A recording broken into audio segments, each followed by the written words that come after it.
Tristan Casas. 0-1.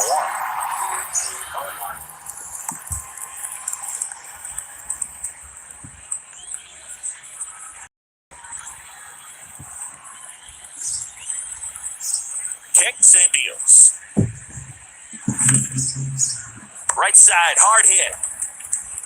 In plenty of time to first, and that is that. Nothing doing for Boston. We'll go to the bottom of the second. No.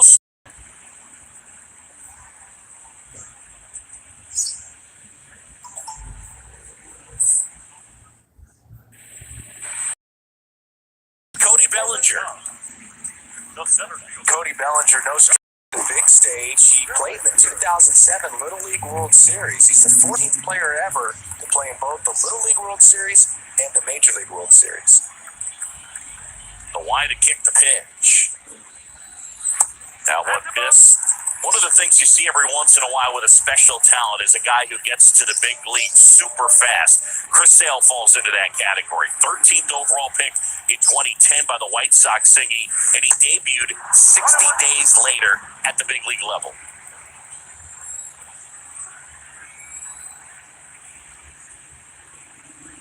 Gonna count 1-2. Well, just a freak on the mound, and that delivery, something that people thought would cause injury for him early in his career, didn't. He started experience later on, but no surprise that his favorite player growing up was Randy Johnson.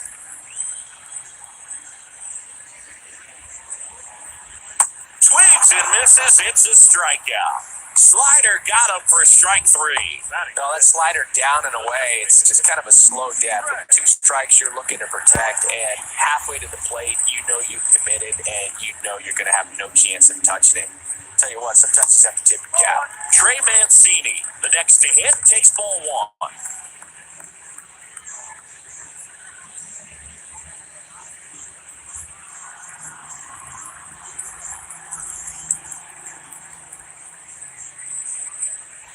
And now 2-0.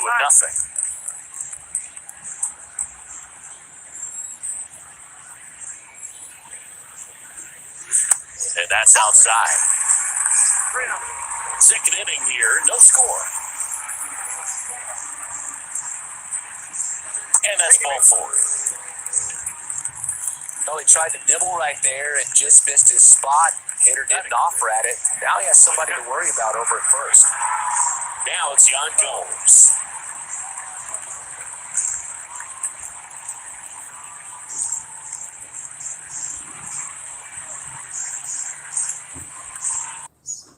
Field, interleague baseball on MLB The Show. It's the Boston Red Sox and the Chicago Cubs.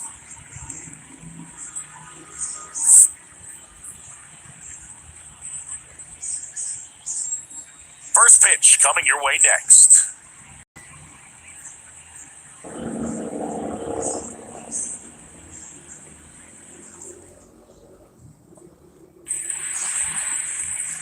So just about set now. Today's starting pitcher, it'll be Marcus Stroman.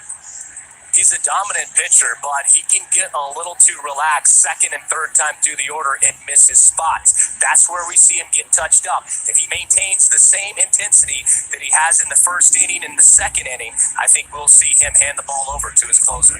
Here's Alex Verdugo. The pitch. Off the mark there.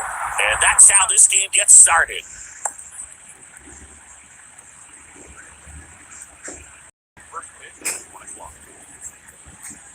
The 1-0. To the right side. And he handles it himself for the out.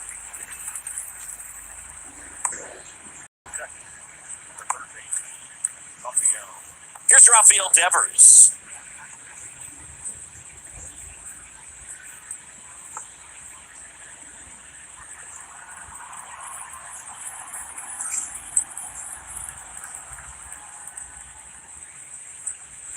First pitch doesn't find the zone. Rafael Devers, part of that 2018 team that won it all, but over the past couple of years, he has really turned into the top hitter, certainly one of the top left-handed hitters in the American League. One down, base is empty. Yeah, and his ability to handle pitches as well outside the zone on the fringes, just impressive. We'll never forget the night he hit a home run off of Aroldis Chapman slightly above the top of the strike zone and just clobbered it to left center field. Yeah, that pitch was over 100 miles an hour from Chapman, and he raked it out of the ballpark.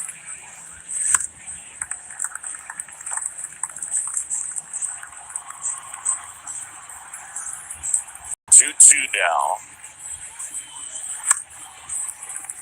Gets a piece and stays alive. Comes the 2-2. Gets a piece there. We'll do it again. Good battle here. About to be the 8th pitch of the at-bat. Now with the shift on, it's right into it. 2 up, 2 down. That's what a good sinker is designed to do. Get a guy to roll over a little bit, hit the ball on the ground, kill some worms while you're at it. So now Turner in on that right side.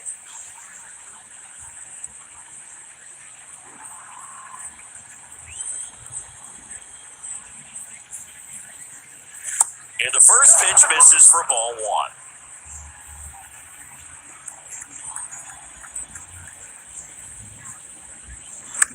On the ground, right side. Throws to first, and Turner is retired. Third, that ends the frame. Red Sox go down quietly, and now it'll be the Cubs' turn in a scoreless ball game. Back after this on the show.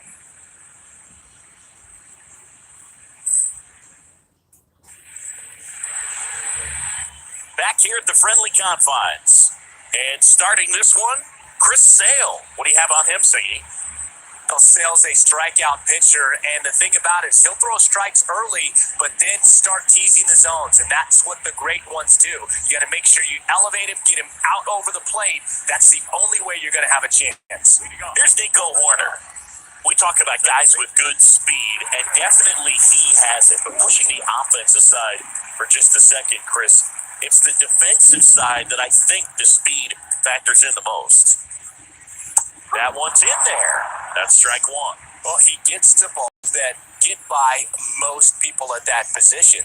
Just really impressive because there's certain times the ball comes off the bat, automatically that team that hit it thinks that they got a base hit or they may have extra bases, and he just takes it away. Swing through it, and that's a strikeout.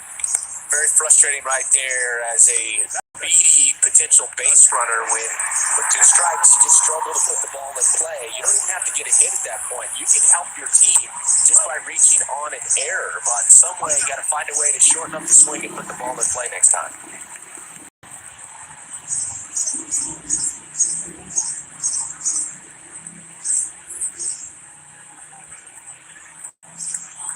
Sale ready.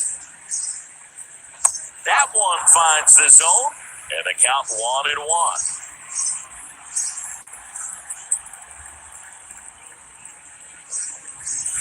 The 1-1 is fouled off. And what makes him even quicker is the fact that he's so dialed in on the pitch as it's moving through the hitting zone. He can see how that hitter's lined up, what he's trying to do, and where that pitch is going to end up, which gives him that really quick first step. And that's why he makes so many great plays. Got him looking.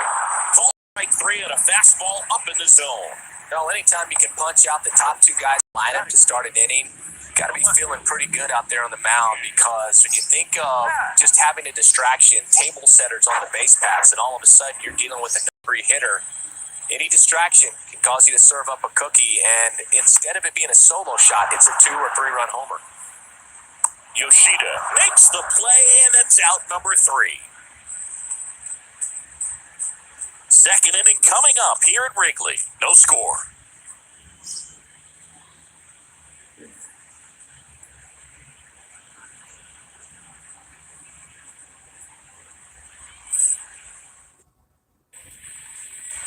Back here at the ballpark, top of the second, here's the left fielder, Masataka Yoshida. Comes the pitch. One ball, no strike. The 1-0. There's a strike. Washington with home plate duties in this one. A little bit of a low zone move from Clyde. Nothing crazy. Pitchers that work consistently down around the knees and are able to command their off-speed stuff tend to have some pretty good success with him back there behind the plate. Falling behind 2-1.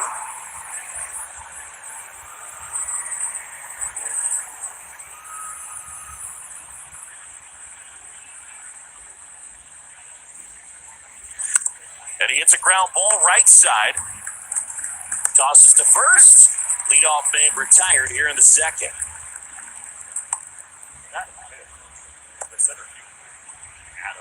Adam Duvall at the plate.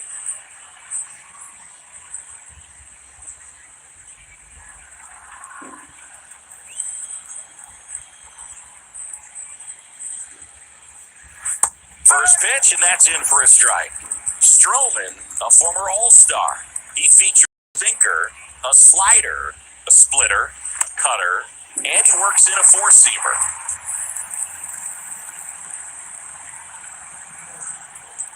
And a pitch. Battling here as he fouls it away. The 0-2. Got him. And there's two away. Ooh, he was shopping at the buffle right there, the way that center made him look. That was just nasty. Now batting Tristan Casas. 0-1.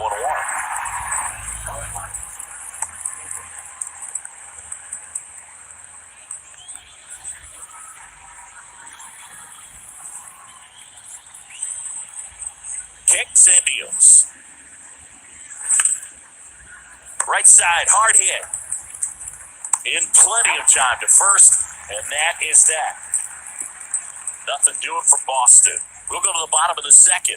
No score.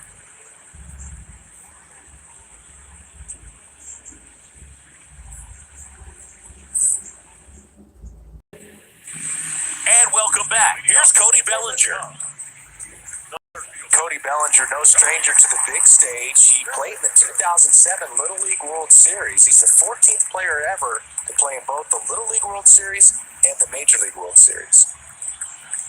The wide to kick the pitch.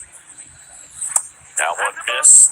One of the things you see every once in a while with a special talent is a guy who gets to the big league super fast. Chris Sale falls into that category. 13th overall pick in 2010 by the White Sox singing, and he debuted 60 days later at the big league level.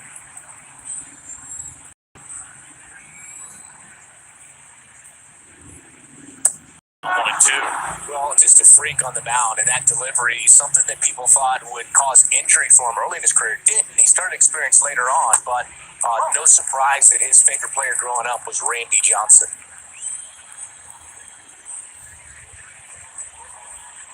Swings and misses. It's a strike. Slider got him for strike three. No, that slider down and away, it's just kind of a slow death. With two strikes you're looking to protect, and halfway to the plate, you know you've committed, and you know you're going to have no chance of touching it. Tell you what, sometimes you just have to tip your cap. Trey Mancini, the next to hit, takes ball one.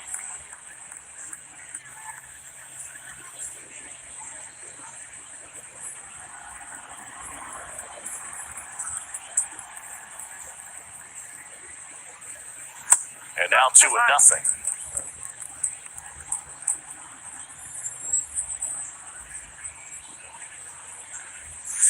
And that's outside. Second inning here, no score.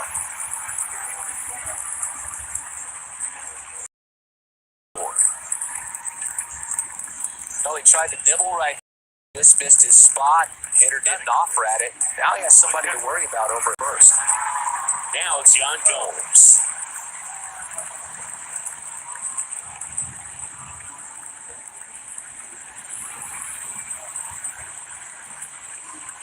Finds Wrigley Field. Interleague baseball on MLB The Show.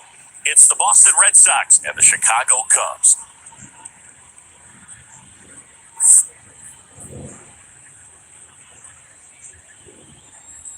First pitch coming your way next.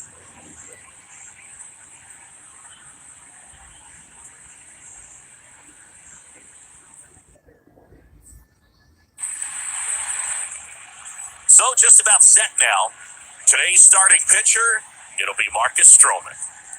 He's a dominant pitcher, but he can get a little too relaxed second and third time through the order and miss his spots. That's where we see him get touched up. If he maintains the same intensity that he has in the first inning and the second inning, I think we'll see him hand the ball over to his closer. Here's Alex Verdugo. The pitch. Off the mark there. And that's how this game gets started.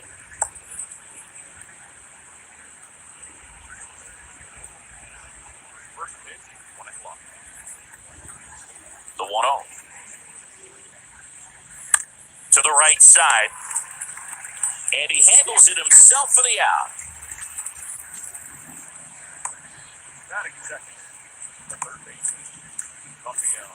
Here's Rafael Devers.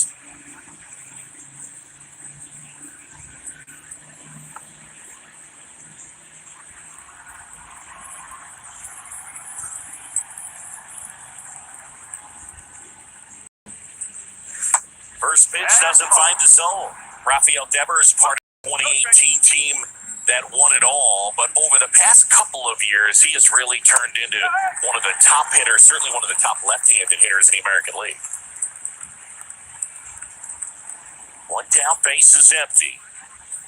Yeah, and his ability to handle pitches as well outside the zone on the fringes, just impressive. We'll never forget the night he hit a home run off of Aroldis Chapman slightly above the top of the strike zone and just clobbered it to left center field.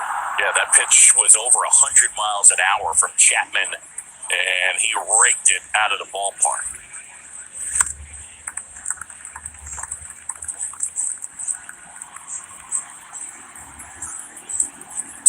Now gets a piece and stays alive. Comes at 2-2. Gets a piece there. We'll do it again. Good battle here. About to be the 8th pitch of the at-bat. Bill with the shift on, hits right into it. 2 up, 2 down. That's what a good sinker is designed to do. Get a guy to roll over a little bit, hit the ball on the ground, kill some worms while you're... So now Turner in on that right side.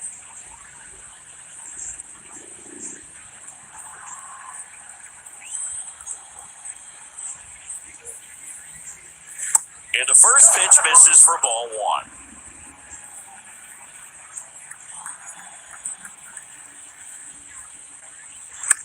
On the ground, right side, throws to first, and Turner is retired. Third out, and that ends the frame. Red Sox go down quietly, and now it'll be the Cubs' turn in a scoreless ball game. Back after this on the show.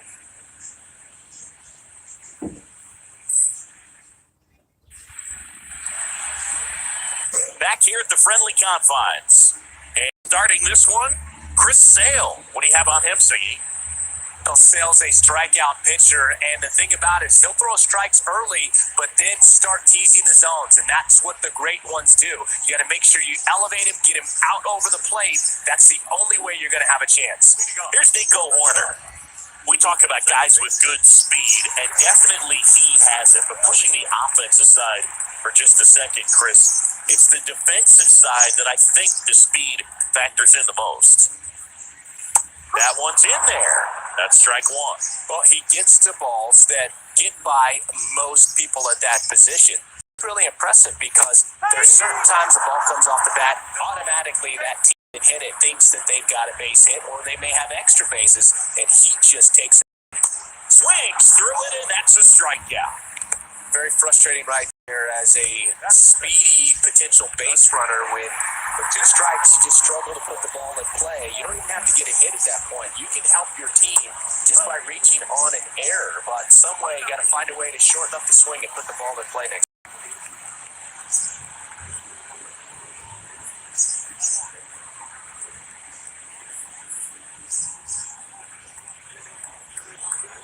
Sale ready. That one finds the zone, and the count 1-1.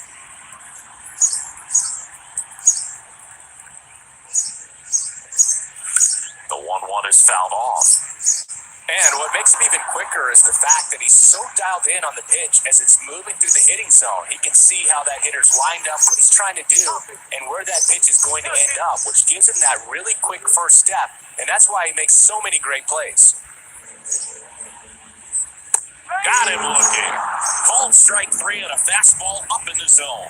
Well, anytime you can pick out the top two guys in a lineup to start an inning, got to be feeling pretty good out there on the mound. Because when you think of just having a distraction, table setters on the base paths, and all of a sudden you're dealing with the number 3 hitter, any distraction can cause you to serve up a cookie, and instead of it being a solo shot, it's a 2 or 3 run homer. Yoshida makes the play, and it's out number 3. Second inning coming up here at Wrigley. No score.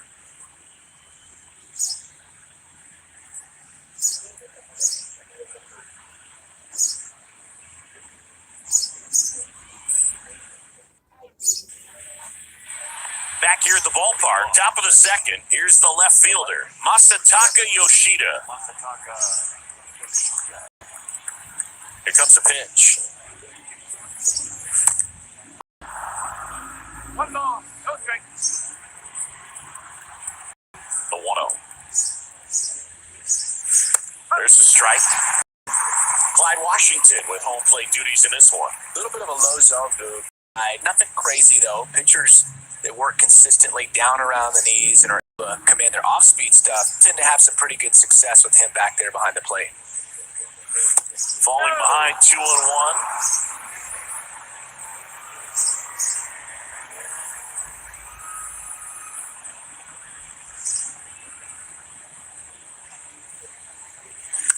And he hits a ground ball right side. Tosses to first. Leadoff man retired here in the second.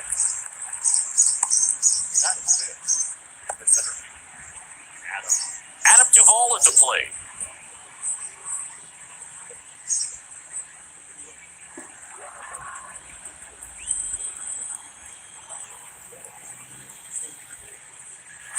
First pitch, and that's in for a strike. Stroman, a former All-Star. He features a sinker, a slider, a splitter, a cut, and he works in a four-seamer.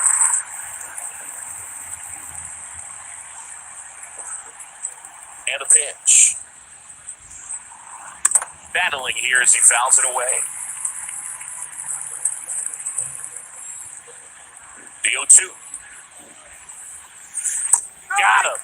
And there's 2 away. Boom, he was shopping at the ball right there, the way that slider made it look. That was just nasty. Now batting Tristan Casas. 0-1.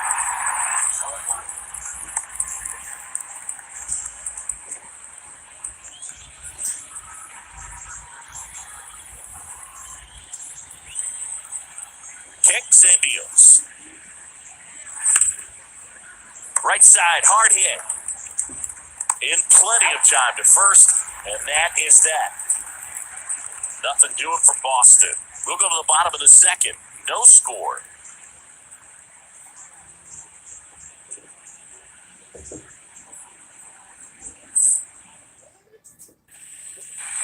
And welcome back. Here's Cody Bellinger. Cody Bellinger, no stranger to the big stage. He played in the 2007 Little League World Series. He's the 14th player ever to play in both the Little League World Series and the Major League World Series. The wide to kick the pitch. That one missed. One of the things you see every once in a while with a special talent is a guy who gets to the big league super fast. Chris Sale falls into that category. 13th overall pick in 2010 by the White Sox, and he debuted 60 days later at the big league level.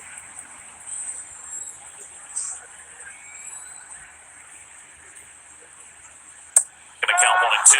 Well, just a freak on the mound, and that delivery, something that people thought would cause injury for him early in his career, didn't. He started to experience later on, but no surprise that his favorite player growing up was Randy Johnson.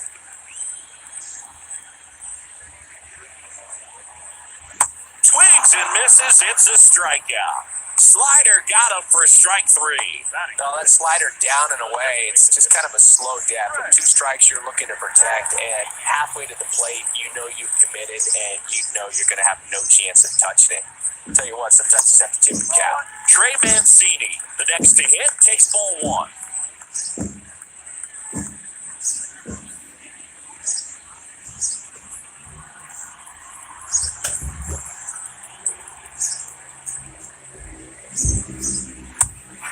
Homers on the season. That leads the team.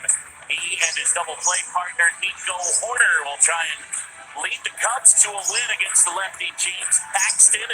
Ansby Swanson still out, so Nico starting at shortstop. The Cubs and the Red Sox will have lined up their first pitch coming up. Chicago Cubs baseball on.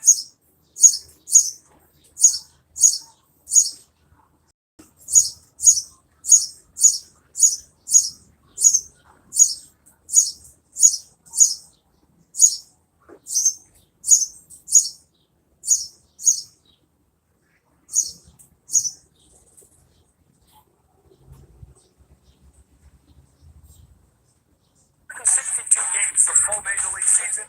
What each of these guys has done in their first 162 games, and this is courtesy of Justin Long, does a great job with the Red Sox PR staff on game notes. 45 doubles from Duran, along with 7 triples. Now, the home runs don't match up with Devers, but you would expect that. Everything else, Duran has put together an outstanding run. This is why you stick with a player with athleticism. You stick with a player that has the aptitude to go after and adapt and learn, not only from the coaches, but the players around him. He's the type of player that's super, super dynamic. A ton of pressure on the fielders right there. That shortstop should be way out in the outfield. Instead, he didn't have time. A good throw gets it. There's no doubt about that. But what speed does is forces bad throws. It forces pressure. It forces them to go out of themselves and speed up. All right, Red Sox with Duran at the top of the lineup, ready to go. As we've got mascot fun, as always. I'm not sure why you're diving around in the outfield. It's not like you're sliding into a bag, but it's Wrigleyville. It's the Sox and Cubs. We're ready for game 2. First pitch coming up next on Nesson.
2023 Subaru Ascent.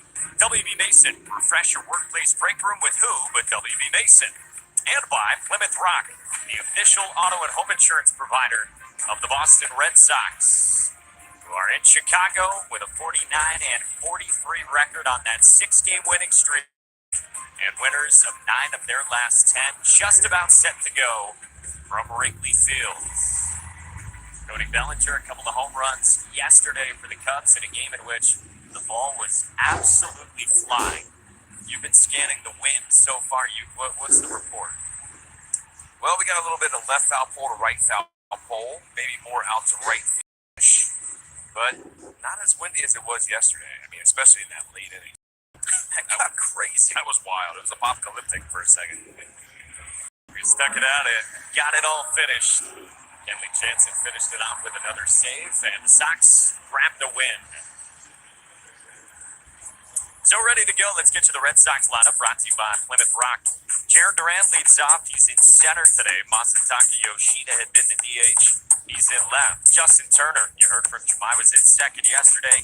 DHs today, plays first tomorrow. Rafael Devers, 2 home runs yesterday. Alex Verdugo roams in right. Tristan Casas starts again at first. Christian Arroyo checks in at second. Connor Wong does the catching, and Kike gets the start at short. Against the Cubs starting pitcher, brought to you by PNC Bank, helping to make banking easier. It's Marcus Stroman, an all-star this year for the second time in his career, with a 2.96 ERA, 10th best in the big leagues. The Cubs defense presented by Audi.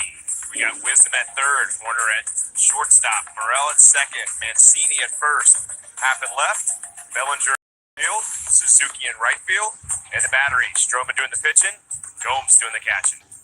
Umpires are brought to you by buyatoyota.com. Jeff Nelson calls the balls and strikes. Where available, this telecast can be heard in Spanish by selecting the SAP button on your television remote. SAP is brought to you by Toyota Certified Used Vehicles. And the weather is presented by Window World of Boston, the official replacement windows of the Boston Red Sox, with the temperature at 83 ahead of first pitch. And I, like you yesterday, brought my own fan to the broadcast. So smart. When you're dealing with humidity, you need a little bit extra. Not too bad though today. No, Not as bad as yesterday was hot. It's about 90, right?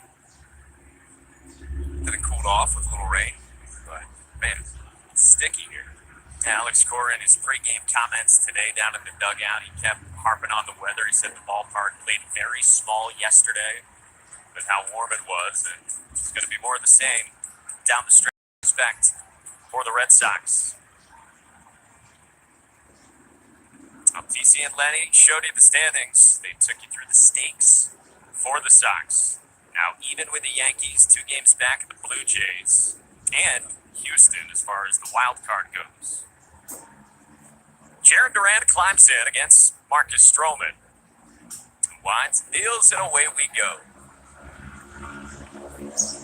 Jared 2 for 5 yesterday, had that hustle double that the guys in the studio were talking about in the 3rd inning. Then a single the opposite way in the 9th.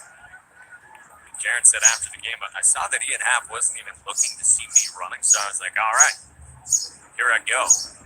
And I'm trying to push the envelope, trying to create some havoc. Yeah, he definitely pushed it there too. Wow, I mean, he looked like he was out by 30 feet. Somehow the ball just didn't get caught.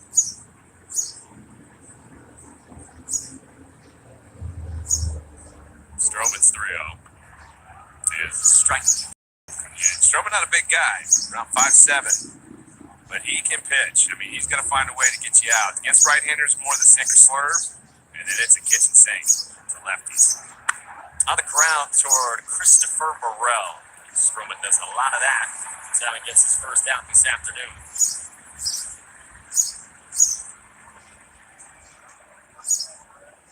Iconic Moments is presented by Yingling Traditional Lager, the iconic American lager. And last night, late in the game, Masataka Yoshida with a couple of hits. And we told you last night, it's now 8 consecutive games with multiple hits. I know a guy who once did it in 9 straight games. I know 2. Jim Rice and Xander Bogaerts.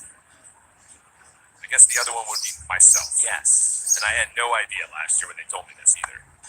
And it didn't even come to my, attention until literally today. And I was like, oh wait, Bogey did it, but I forgot that Bogey tied the 9 games.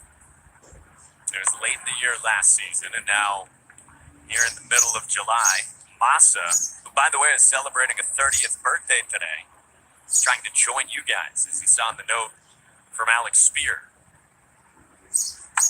Fouls that one off himself.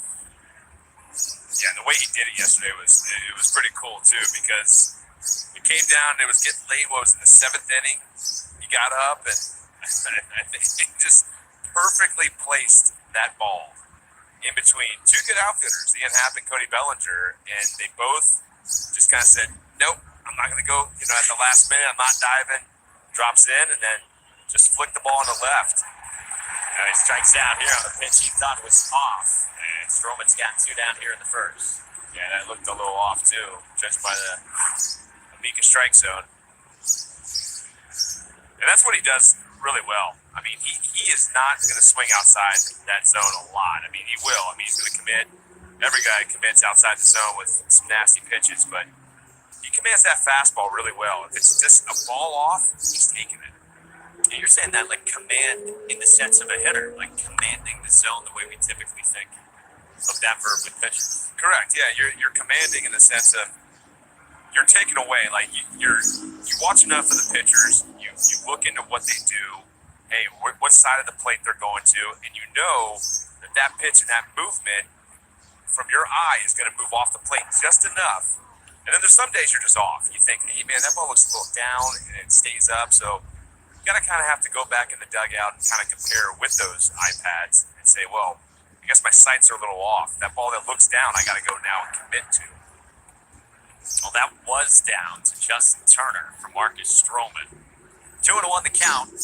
Turner will be DHing today after his 14th home run of the season, came in the 7th last night in the opener. Slice foul, 2-2. And strike zone discipline so important for the Red Sox all season, but against the pitcher they saw last night for the Cubs and Kyle Hendricks, and this guy as well in Marcus Stroman going to be vital. Yeah, you got to keep them inside that box as much as possible. They're going to make pitches that just stay in and then go out. Turner pulls this one into left toward the line, and it drops down a fair ball and caroms toward the sidewall. Justin Turner in with a ground rule double here in the first with 2 outs.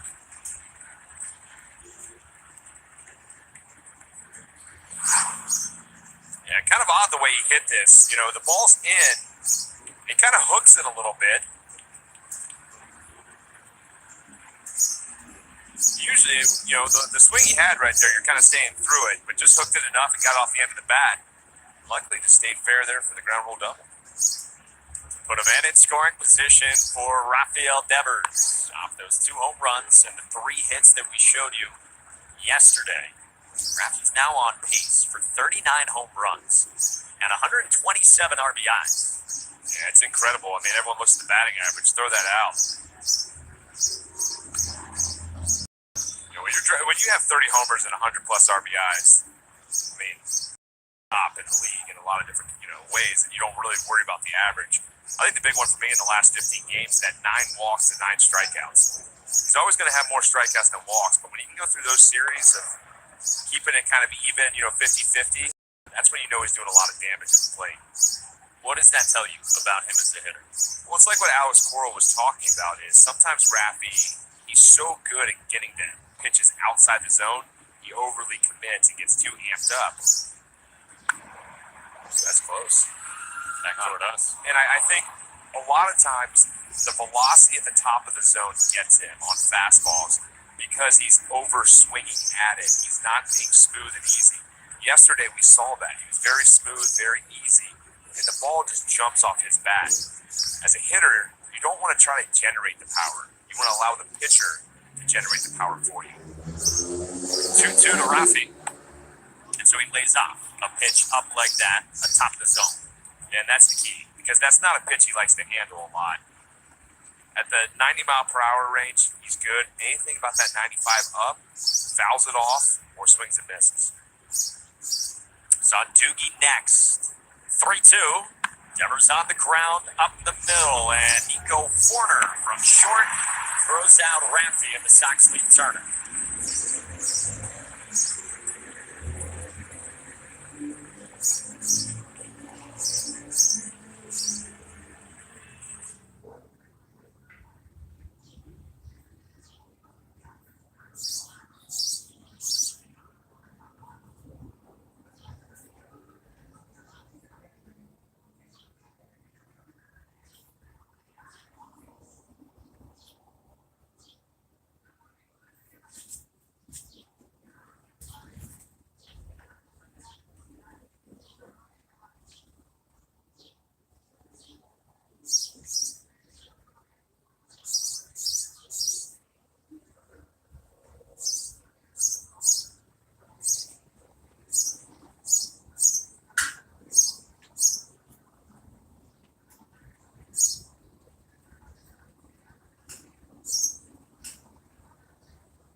1, 2, and 3. Then Bellinger, a couple of home runs yesterday.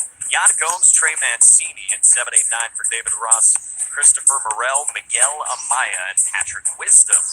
Against the Red Sox starting pitcher, brought to you by BuyAToyota.com. James Paxton starts out and gets strike one as it's fouled away by Warner. James in 10 starts with a 2.73 ERA, and that's sixth in the American League among guys with at least 50 innings. I told you, American League pitcher of the month in June. And pitched Saturday before the break against Oakland, 6 innings, 2 runs at Fenway. Yeah, and the way he's done it is just living in that strike zone. In his last start, he had 71% strike percentage, and he just fills it up. He's saying, here, come and hit this. You know, got that fastball, got that cutter. The cutter's almost like a slider.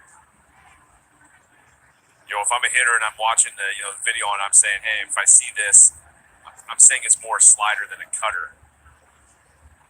And then the knuckle curve. So classified to your likings there. Yeah, as a hitter too, that's what you have to do. You have to classify it into, what you see it as. And so you can pick that point. When you pick up the spin of the ball, you can pick that location that you're going to try to barrel it up. Cutter is the secondary pitch that has gotten him the most strikeouts. Of course, he leans so heavily on that four-seam fastball as well. TC and Lenny were breaking down the velocity of that and where it typically is in his career, even late into outings. James is 2-2 to Horner. Cut and a miss on a filthy cutter to start the afternoon for Paxton.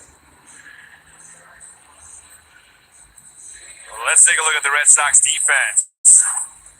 At third base, Hernandez at shortstop, Arroyo at second base, Casas at first, Yoshida in left, Duran in center, Verdugo in right, and the battery Paxton on the mound, Wong doing the catching. And receiving strike one to Seiya Suzuki, Japanese right fielder. 0 for 4 yesterday, a couple of strikeouts. In year 2 of the big contract here in Chicago. Paxton in that start as well against Oakland. Remember, he was coming off the paternity list as he and his wife Katie welcomed their second child, a baby girl, to join her big brother. Up the ladder with back-to-back four-seamers to Fan Suzuki, and it's a couple of Ks to start for James. Yeah, good way to start right here. Getting Nico Horner on the first one. He's got a 13.1% swing and miss rate, which is the third lowest in the majors, so that's a big strikeout against the guy that doesn't swing and miss much. And then going on an 0-2 up and away and getting Seiya. A couple of quick ones for Paxton, and now Ian Happ gets a breaking ball to start. You saw Nico Horner. He went out first pitch swing and fouled it off. You see Happer right there taking it, but ready to commit because guys are hitting 400 on the first pitch. So they know those analytics.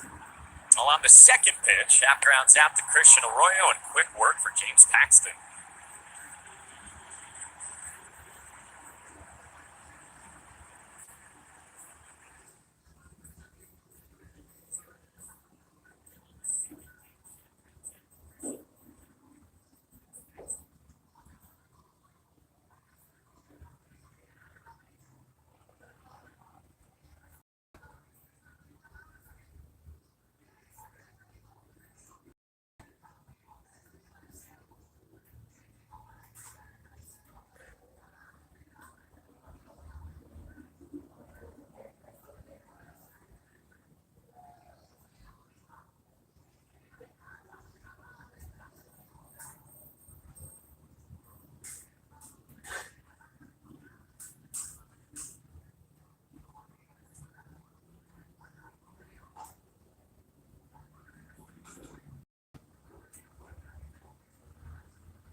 How about a half dozen home runs for the Red Sox yesterday in the opener? Yeah, the season high, 6 home runs right there. And as you see, they are all over the field, too. Duvall's was impressive down that line. I walked out on the street yesterday, and I was like, I wonder where this hit. If it hit the building. Did you find it? I did not find it. I think it hit that beyond the ivy. Oh, yeah. Tucked it right down the line and a mere 425 feet away.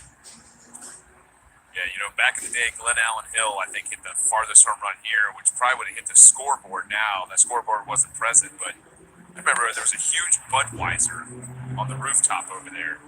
And when he hit it on top of that, it was one of the farthest home runs I've ever seen.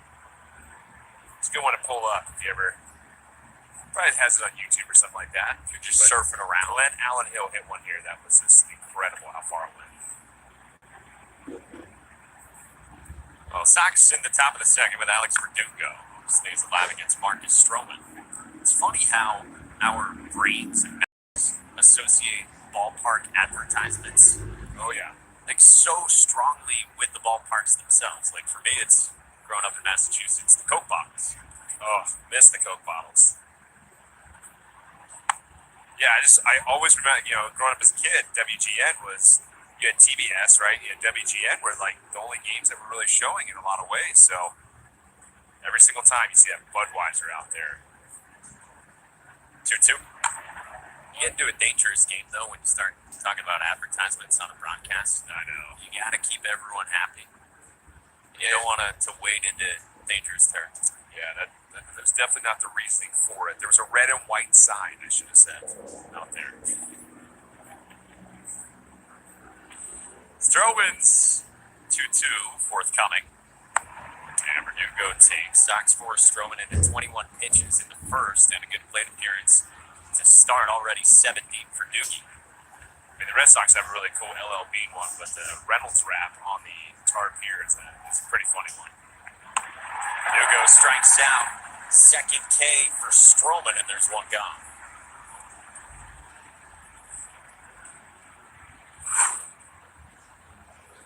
Yeah, just going straight out with that sinker down the zone. Doogie doesn't swing and miss at that pitch a lot. Just had really good vertical depth down on that pitch. We told you it's so many ground balls for Marcus Stroman. Now faces Tristan Casas right on cue. Gets a bounding ball at Porter. And 2 down quickly in the second. Stroman's been so good this year. His manager, David Ross, has referred to him as the team's MVP, praising his performance, but also the durability to go out and make 19 starts leading into the All-Star break and serving as every bit the status of being that number one, his manager says. Yeah, and he kind of feeds off the energy of this crowd here at Wrigley Field. I mean, this place is amazing. No matter if they're in place or first place, this place is packed.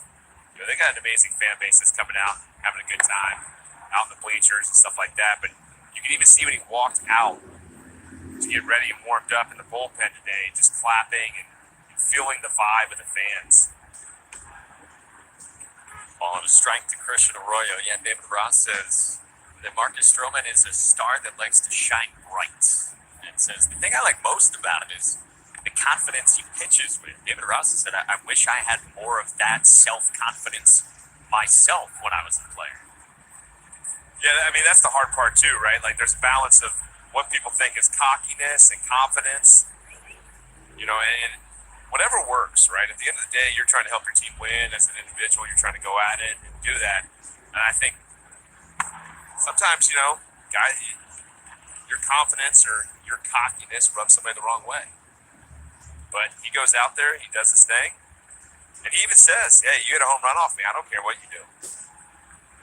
And we've seen a lot of Stroman through the years. 2-2. And Christian lofts this one to right. And Seiya Suzuki, who's under it, to cap a 1-2-3 second for Stroman.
James Paxton today. This is on his four-seam fastball specifically. 10 starts this year. The last 3 hasn't been getting as much swing and miss on the four-seamer as he did in his first 7. Yet really good signs in the first that 6 swings against his four-seamer and 3 whiffs. Yeah, This is Cody Bellinger. And I think a lot of it has to do with people are just picking up that he's coming at you right away, and guys are getting aggressive. And that's what you want. You want guys to get aggressive. You want to put the ball in play, weak contact early. But as a pitcher too, you got to hit your spots and go against their weaknesses in the zone. Because that's the one thing that people don't talk about as much is what is everyone's in zone weakness and how Paxton has to attack that. Bellinger floats this to Verdugo. And Shane's on for the first out. You mean aside from the chase and the swing and miss, Right. Like where is the hole inside the zone? Yeah, and that's a lot of the game plan that Jason Varitek does is he is studying and understanding which pitches, which in what counts, breaking that all down, and then on that given day too, that's where the battery comes into play, where the catcher has a feel of, hey, he might not have this pitch, or he can't throw to his arm side today, or glove side, or up, down, you name it, and how to adjust. I think that's the hard part about you design it right. And Tech is designing this game plan, but if it's not there, how do you adjust off it? The greats in this game are the best at adjusting when things aren't going their way. You see the four-seam usage for James Paxton, Alex Spear tells us, it's among the highest in baseball. So talking about adjustments, well, he knows he's had it going so far in his first couple of innings. Jan Gomes with a fly ball back at Verdugo, and it's 5 up, 5 down for James. Join the Sox on the road in San Diego, July 28th through the 30th, or enjoy a bucket list series at Fenway Park. Come to town August 25th through the 27th. For more information, visit redsox.com/destinations. 6 starts for Paxton since the beginning of June with a 1.95 ERA, and he's got 2 out here in the second, and now faces Trey Mancini in his first year with the Cubs after a half dozen with Baltimore, who you remember dealt in last year to Houston.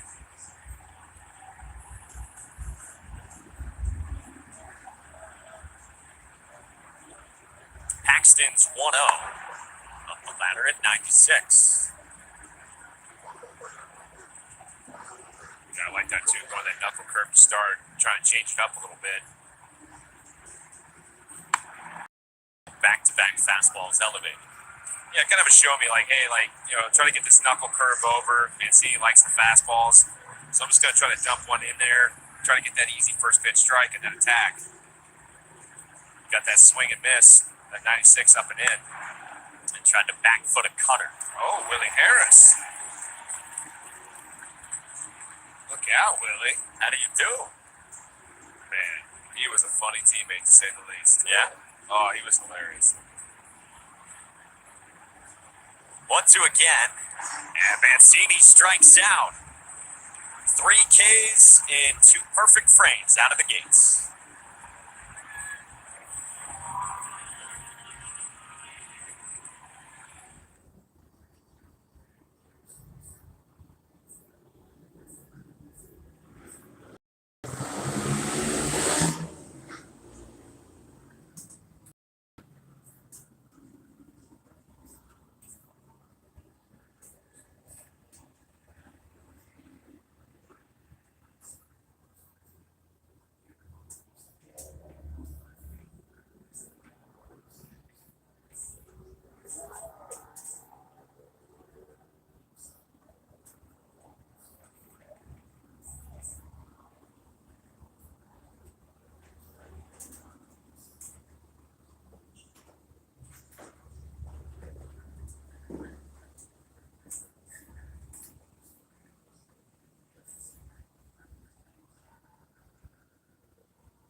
Third inning on the way from Wrigley Field in Chicago, middle game of the series for the Red Sox against the Cubs.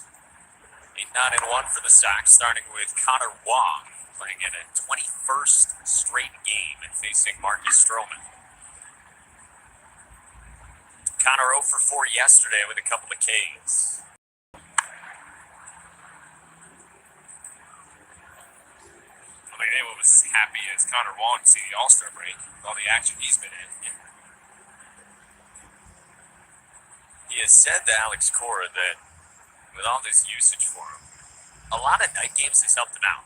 But today, day game after a night game, he's in there, and he singles to center to lead things off in the third. The Red Sox have their second hit. Let's go down to Jemai. Well, a little pitcher's duel here early, Mike, as the Sox look to break through. They had season high 6 home runs last night, as you guys mentioned, for Boston, doing some slugging in the warm month of July. In 9 games this month, they lead Major League Baseball on average, OBP, OPS, and a .533 slugging percentage. Hitting 13 home runs over that span, and as I asked Alex Cora about it, he said they'll hit. Earlier this year the line was moving, but we weren't getting a lot of the big hits, a lot of singles, a lot of walks, but little by little the confidence is growing with the lineup, putting good swings, putting the ball in play. The weather does help. The ball is certainly carrying here, guys. You see chatting with Raffy down in the dugout here in the third. Jemai fired away. First question to Alex Cora about the slugging in the offense here in July. Yeah, yesterday was one of those too that were a couple. There was a couple shots that would have easily gotten out. I think Raffy's first one, Casas. Bellinger had one yesterday. They probably aren't home runs on normal given days. But you look at Duvall's, you look at Chang's. Bellinger's second one and Raffy's second one. They were all no doubters. Part of the 6 for the Red Sox. 1-1 on Kike, who gets the start at short today. He homered off Stroman a couple of years ago, got a sinker up and in, and hit into the monster. That was a breaking ball that missed, 2-1.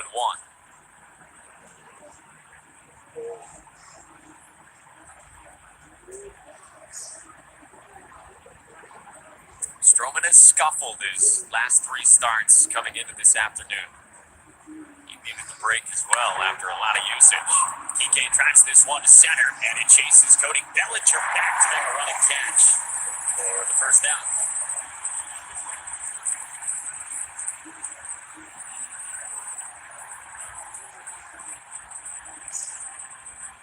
Yeah, Kike put a drive into that one, right? Man, just missed that. Cody Bellinger can play that outfield really well, too. At first, I thought it was going to be over his head. Got the long legs. Yeah, he was just, I got this, strutting it out. I'm good. You've been impressed by him this year. He's got that gold on his glove right there, too, to show it. But I've always liked, too, when he goes to first base. We had an automatic ball assess to Marcus Stroman here. Good take. Just off the edge, really good take. Yeah. Spit on that one. As the lineup flips over back to the top to Jaron Duran, who grounded out the second, his first time. Just like that, it's 2-0. Jaron's last 28 games going back to early June when the Sox were in Cleveland. 34 for his last 85. Tons of extra base hits in there, 17 of them. And 10 bags as well. 3-0. Oh, deja vu here again. He couldn't get ahead on him in the first at bat. Now back to 3-0 again. Stroman has issued some walks this year. And that misses. So Duran is on. There's 2 aboard. Hey, Window World of Boston is giving one lucky Massachusetts resident all new replacement windows. Enter at Nesson.com/Window World giveaway. See official rules online for details. So 2 on, something brewing for the Sox in the third. And a visit for Jan Gomes to talk with Marcus Stroman.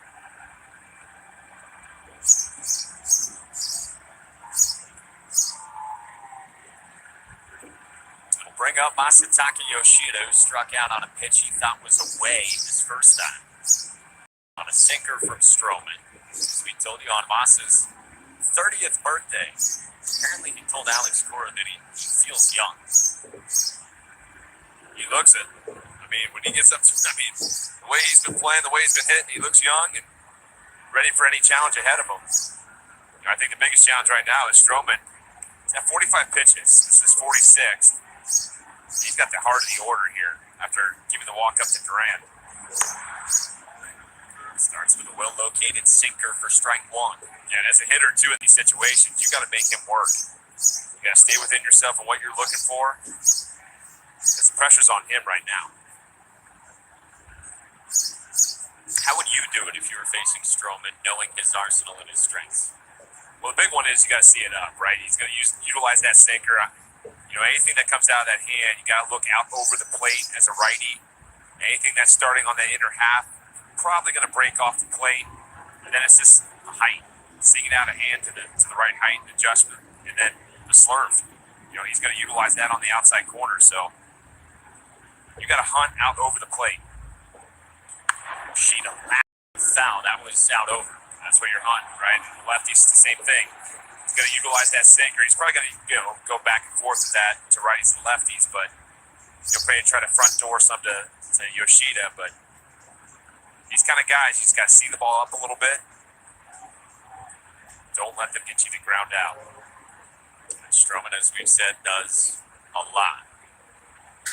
Yoshida on the ground at Burrell to Horner, whose turn is in time for two. 4-6-3 to end the third.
On the Boston Common. Watch the game on our big screen, enjoy free food and entertainment, plus appearances by Wally and Tessie. For more information, visit redsox.com/out of the park. Red Sox in Chicago as we go to the bottom of the third for James Paxton. 6 up, 6 down for him so far. Now he gets 7, 8, and 9, starting with Christopher Morel, who hit 7th for David Ross. Yeah, kind of odd. Can't figure out what the Cubs are trying to do with this young ball player. Didn't really have they openly said they didn't really have at bats for him, but 15 and 38 and 184 at bats. An OPS of 904, and he's hitting 7th. He's DH'd a lot. He's played center, second, right, left, and third. Plays off the curve. mean, that 904 OPS stands out at me. And that's a slugger. That's probably one of your better hitters on your team. So I would see him more up in this lineup. 2-2 from Paxton. This is in with a cutter. Camarel got option to AAA at the end of spring training, but David Rossi said there is energy, there is lightning. He said there's a lot of reminders to Javi Baez. Camarel walks to begin the third. First base runner for Chicago against Paxton.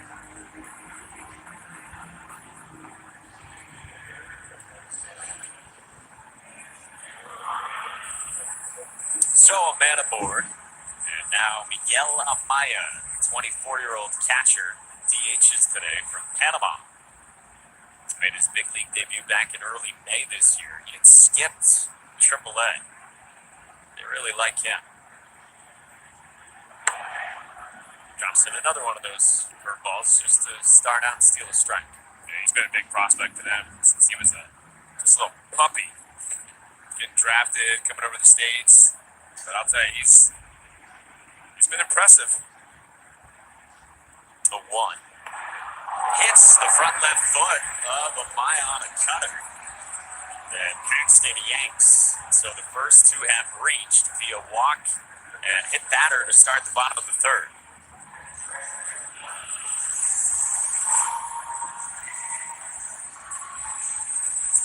Yeah, he got lucky. He's got that little pad right there for foul balls.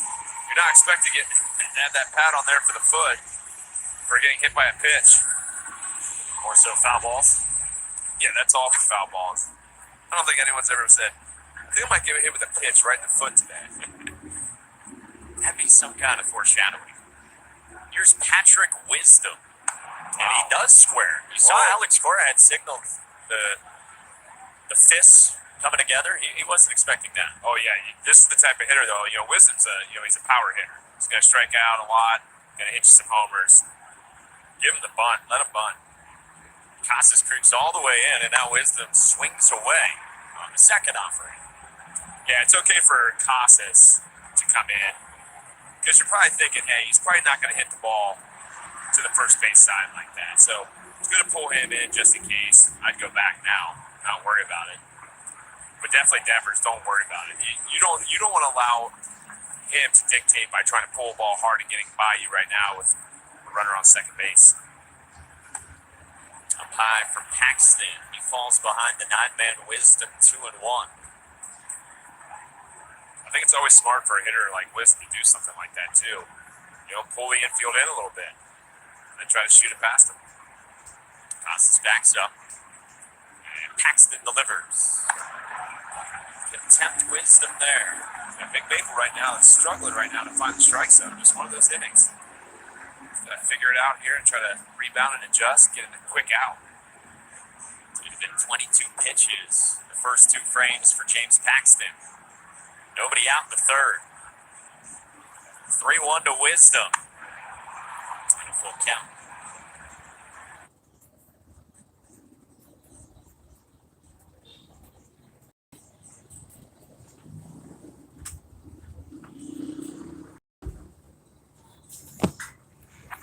Some homers. And part of 25 home runs last year for Wisdom. 3-2 on the way. And knocked up foul.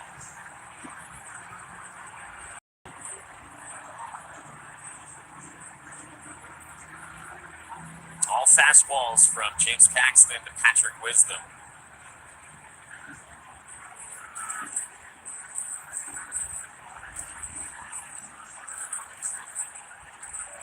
A walk and a hit batter for Chicago in the third.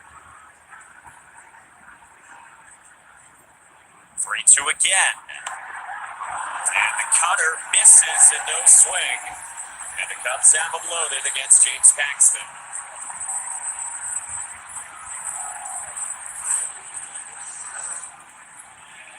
Good call.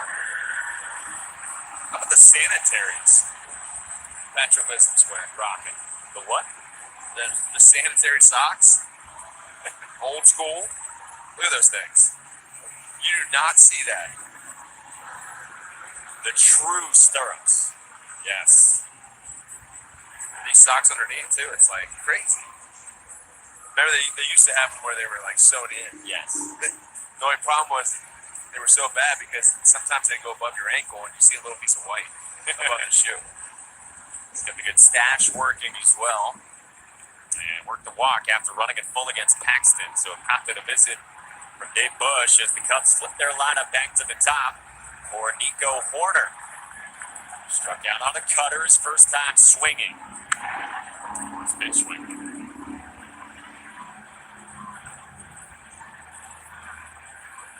Horner, we told you last night, still manning shortstop for the Cubs. Waiting to get Dansby Swanson back from a heel injury. Swanson in year one of that 7-year, $177 million deal. That's up.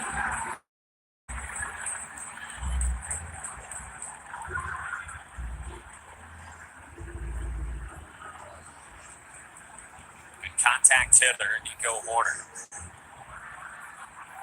Doesn't swing and miss a whole lot. 1-1. That's fouled away on another fastball up. Yeah, let's see if he gets off that fastball though. That's twice now that he's beaten with it.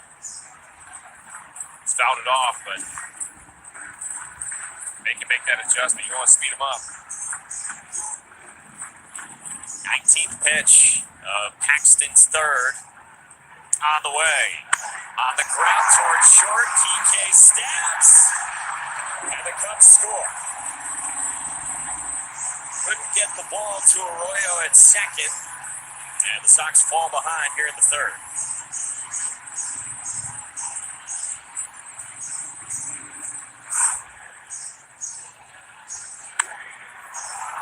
And Lily went back, cutter. Nico hit it pretty hard. Good job by Kike to keep it in, but then as the transfer into the hand, just lost grip of it. That's why I didn't like going to that cutter, because now you're speeding up his bat a little bit. And Nico's a guy that's not going to swing and miss a lot. I know he did in his first one. But I like going to that heater up. Keep trusting that pitch. Yeah, make him get out in front of that thing. So fastball to begin. Seiya Suzuki struck out on a fastball up his first time from Paxton in the first. Still nobody out here in the third. And the ball has not left the infield. Suzuki on the ground. Devers to the bag and to the plate. Pops away from Wong. And no flip. Amaya scores and it's 2-0.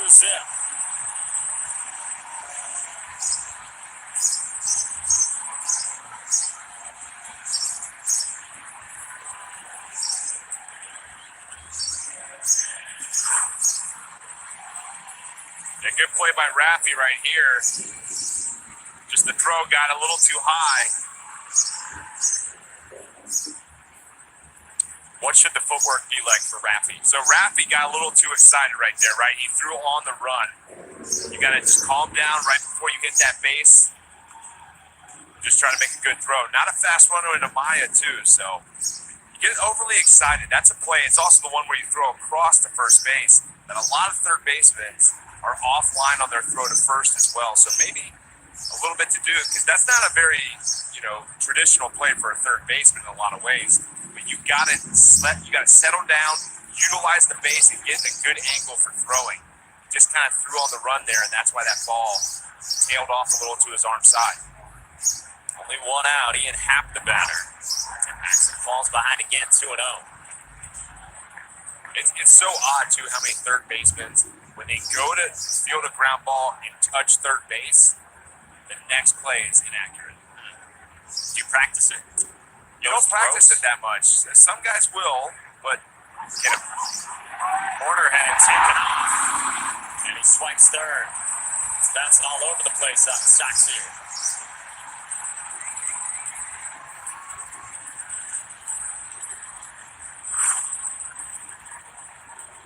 Yeah, I think a good throw there. That's pretty bang right there. I think he might have him. Horner had this little bit of hesitation. He was going to go, and then stopped. And right on that stop, that gave him the opportunity to possibly throw him out. The throw was just in the dirt.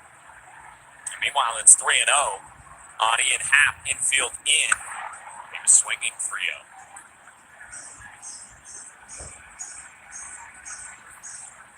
So it's been 2 walks, a hit batter, an infield single, and a fielder's choice. Yeah, it's been a wild inning, and it all stems from walk, hit by pitch, walk. And another walk. Loaded again.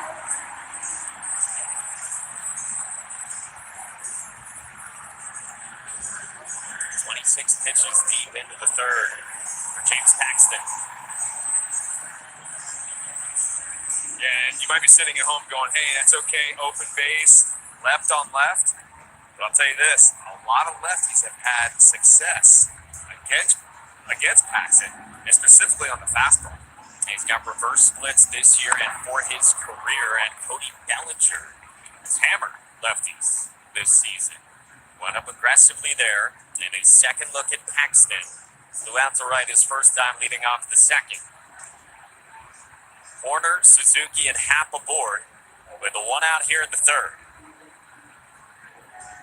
Paxton's 0-1. Right center field. Back toward the wall. And got it. Grand slam, Cody Bellinger.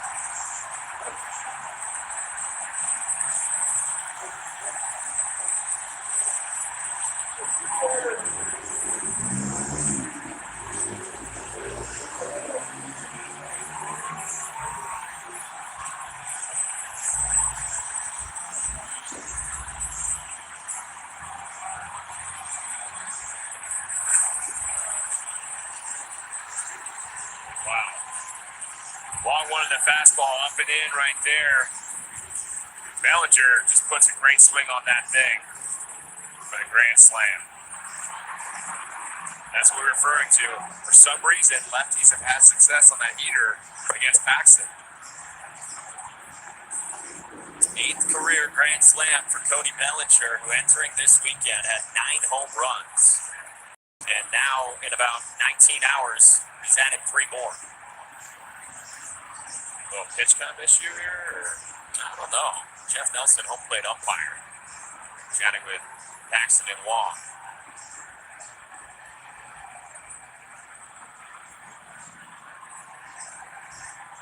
Think about all the close moments defensively in this inning as well. The ball at Kike, the transfer from a knee, trying to get a force in second. Devers throw to Wong, trying to cut down Miguel Amaya.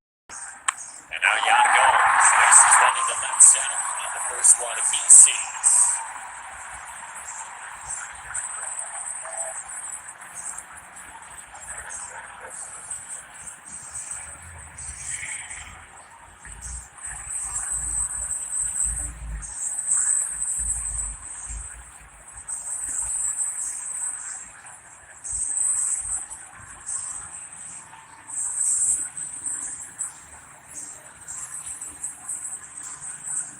Jeff Nelson had gone over toward the Cubs dugout as well in between those pitches. Yeah, I wonder if there's something in the stands or if David Ross is on the phone calling somebody.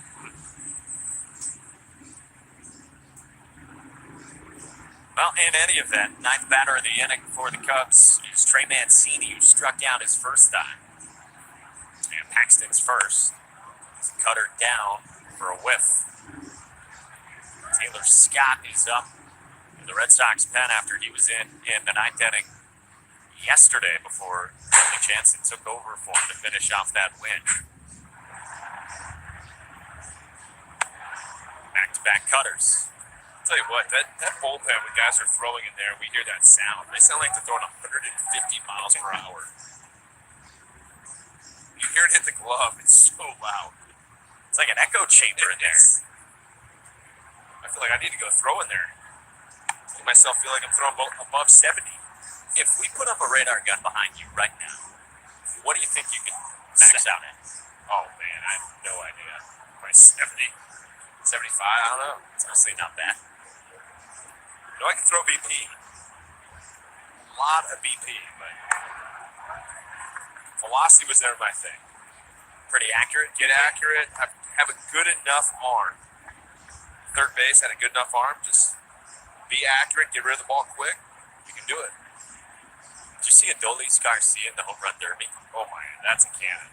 Well, he was not getting the most accurate throws to him in the derby. You know, a lot of people judge, and I think it's hilarious because I heard a lot of people talking smack about BP pitchers. That is the hardest part of the derby. I bet. Throwing BP in the derby is by far the hardest. Everyone thinks they can do it until you get out there in front of 50,000. 2-2 to Mancini. And he rolls it foul. There's people that can't throw BP with no one watching. Let alone you're on TV with millions of viewers and all that too. It's impressive what some guys do. And it's really sad too. There's a lot of BP pitchers out there, throwers, that get the yips. Oh, the worst. 2-2. Mancini spoils another off-speed delivery from Paxton. And it's been a tough one here this inning. It's going really good. 6 up, 6 down. They've gotten a struggle here. Even pitch count of 59, right? For how much he's thrown this inning, not horrible. Up the middle, Arroyo stabs and flips. Kike's turn goes awry. Carams back toward Wong, backing up. 2 down.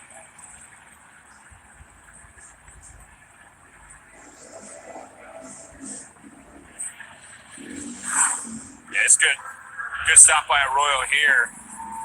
Looked like he didn't have enough of a grip, and I'll tell you what, that is a big league slide right there by Jan Gomes. Breaking it up. You still can break it up as long as you keep your hand on the base. Drives me nuts when I see guys not break it up because that rule doesn't say you can take out a guy. You just have to be able to put your hand on the base and stay on the base through it. Gomes did that, forcing the spinning throw. So 2 outs, Christopher Morel, who walked to begin this 6-run third inning. And he pulls this one down the line and left without ahead of it. So 6 runs this inning. James Paxton had given up 6 earned in the entirety of his last 5 starts. Yeah, tough one here. He's got to keep battling, though.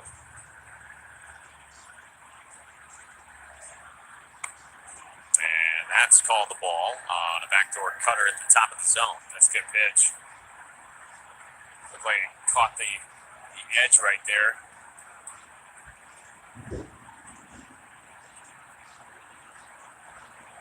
1-2. And Morel strikes out with a sword, inning over, damage done. The Cubs get a half dozen.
by Ace Ticket. Ace Ticket, best seats at the lowest prices.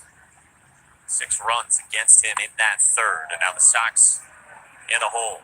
And walk, hit, batter, walk, as you said, again against 7, 8, 9, and then defensive misplays in there as well. And that sums it up. So the Sox got to dig out of a hole against one of the best arms in the National League and all of baseball, and Marcus Stroman. Yeah, Paxton not getting ahead there, walking, hit by pitch, walk, and then a little bit of issue all year has been when they get in the most trouble and give up those crooked numbers that are bigger, it's defensive plays that aren't made.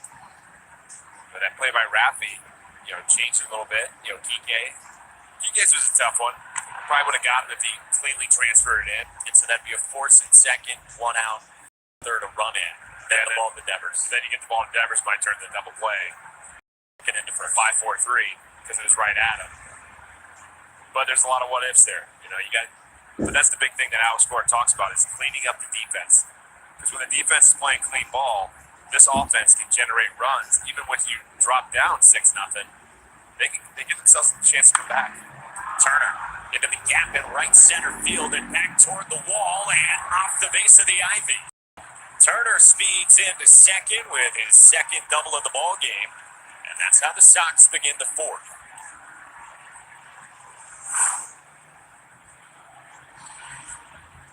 Good piece hit right there. Got that slurve on the outside and just drove it. Utilized that spin, let it travel. Just faded in there to right center field. That ball was actually crushed pretty good too, the way he did it at the base of the ivy. 2 doubles for Turner. After a sac fly and a home run yesterday, Rafi grounded out up the middle his first time, and he takes ball 1 down here. Rafi had actually called his shot in some ways I saw yesterday. that. Told Bayo he's going to go deep. Yeah, twice he had said on their flight here to Chicago. Amazing. Devers fouls it back. Most guys say, hey, I'm going to go deep today. Raffy says, I'm going to go deep twice. 417 feet, 408 feet.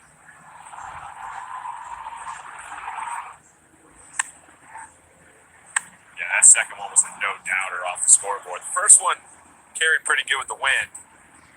But his power, it's just ridiculous what he does, too. You got that one ball off Fenway where he just basically, it was low and away, and he just flicked it off the monster. Most guys are trying to flick that into base hit, or maybe the left fielder's, right at him. He's so strong in the way he can whip that bat through.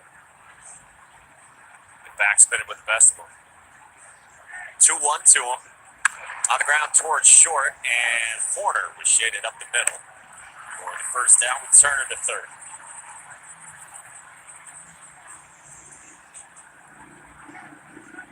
The key in these games, too, when you get down 6-0 like this, is you're just battling back. Trying to get that one across, not trying to do too much. Good teams find a way. Just, hey, Raph's trying to get a hit that way, but he's got that pitch, goes the other way with it. Hopefully it would, get through. Unfortunately, right at Horner, but you just got to chip away. That's one thing you'll hear managers say, good managers say, hey, guys, just chip away. Every inch, just chip away. And eventually we'll hopefully get there in the 8th and 9th to give ourselves a chance to take down the opposition with a W late. It's Verdugo now against Stroman. Falls behind with a breaking ball. He struck out Verdugo with a sinker swinging. Alex's first time in the second. Looks like Alex went shopping on the All-Star break. Got a new chain. Yeah, look at that. With the ribbons. And a heart. He's not an all-star. American League outfield replacements for Julio Rodriguez, Kyle Tucker. And Doogie very outspoken about that. He said, yes, he did feel snubbed. Had someone in mind in particular there ahead of him. That's outside. You gotta love that competitive nature in it, right? If guys are happy they're just getting the break, and they're, if guys are upset that they didn't make the All-Star team, that's a good thing. 2-1. And he rolls it toward Horner and gets a run home. Turner scores. 2 down. And it's now 6-1 with the Red Sox on the board in the fourth.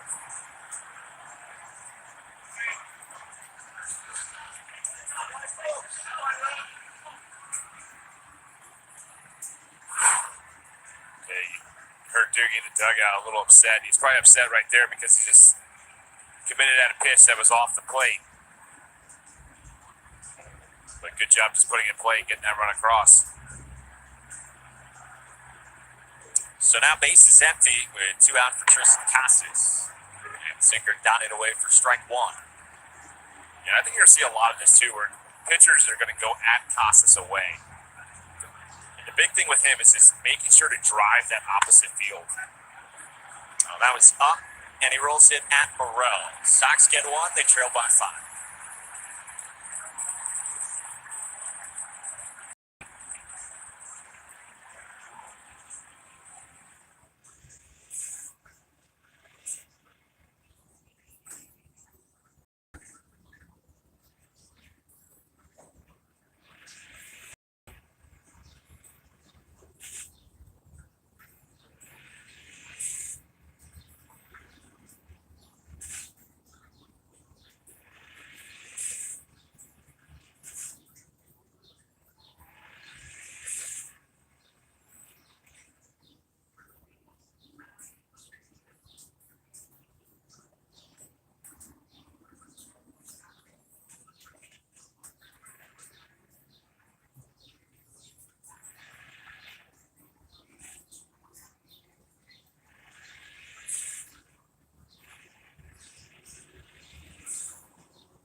Cars that thrill. Shop NissanUSA.com. Citizens made ready. And by Audi. Visit your New England Audi dealer today. From high atop Chicago, we go into the bottom of the fourth at Wrigley Field, and it's time for the BuyFordNow.com call to the bullpen. Taylor Scott comes on for James Paxton. So the 6-run third surrendered by Paxton. As the Sox down 5, and Scott pitches for the second time in about 20 hours. It's a line drive from Miguel Amaya over the head of Alex Verdugo. Picks it up, fires to second on a hop, and Amaya is safe at second.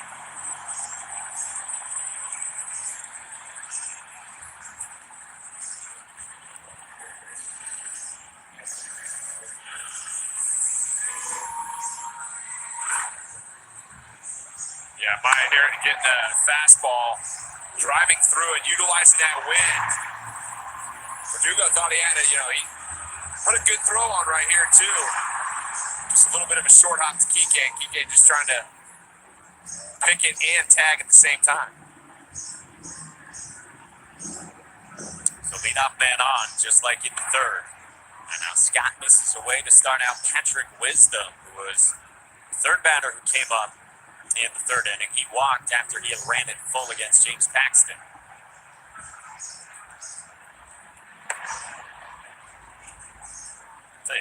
The stuff is there for Scott too.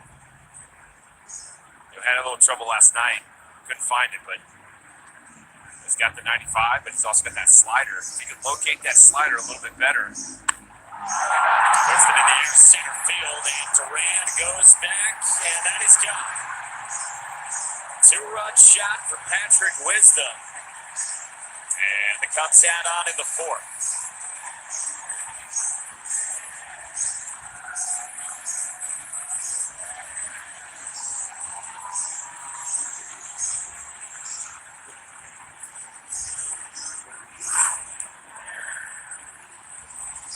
Yeah, was trying to go in a little bit more and just left it out on the outer part of the plate. Just runs back into the barrel, and this is a guy you don't want to run into the barrel. He's got a lot of pop, and that wind just got to get out. Patrick Wisdom had been 3 for his last 44 with 21 strikeouts going back to Memorial Day. Coming into today, and he's walked and now stroked a 2-run homer. Nico Horner in the air right field, and Verdugo roams back and circles to put it away for the first out.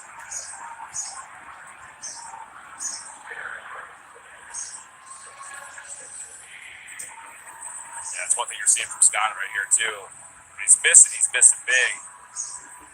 Then he's just filling up the zone, staying in the middle of that part. You got to find those spots. It's the hard part when you're getting a little wild and kind of dip. Up and in to start out to Seiya Suzuki. You mentioned the power Wisdom has had. He told you last year was 25 home runs. A couple of years ago when he stormed onto the scene here in Chicago, it's 28 home runs.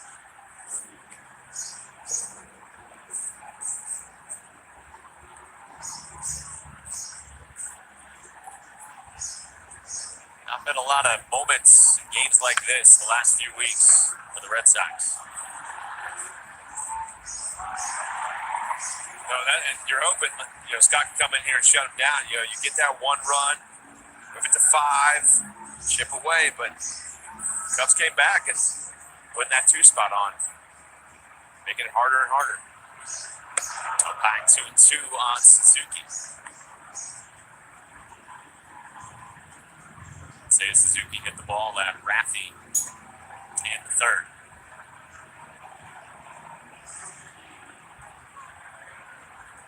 Scott's 4th outing with the Sox. 2 2/3. Told you about last night. It was single walk that eventually forced Kenley Jansen into the ballgame.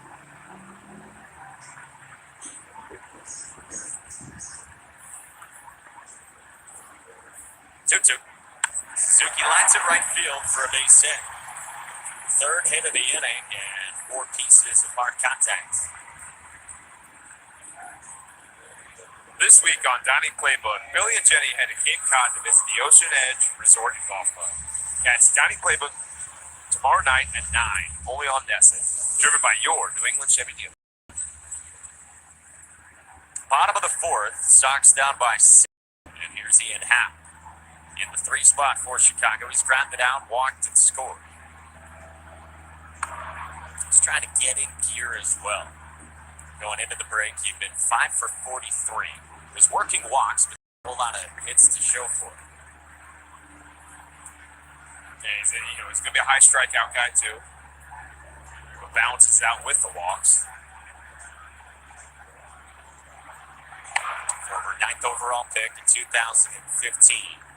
2 spots after the Red Sox had drafted Andrew Benintendi. And sat in on that draft. With which team? The Cubs, when we drafted him. Pops this one up, fades off, foul. What is a draft room like when it comes time to pick?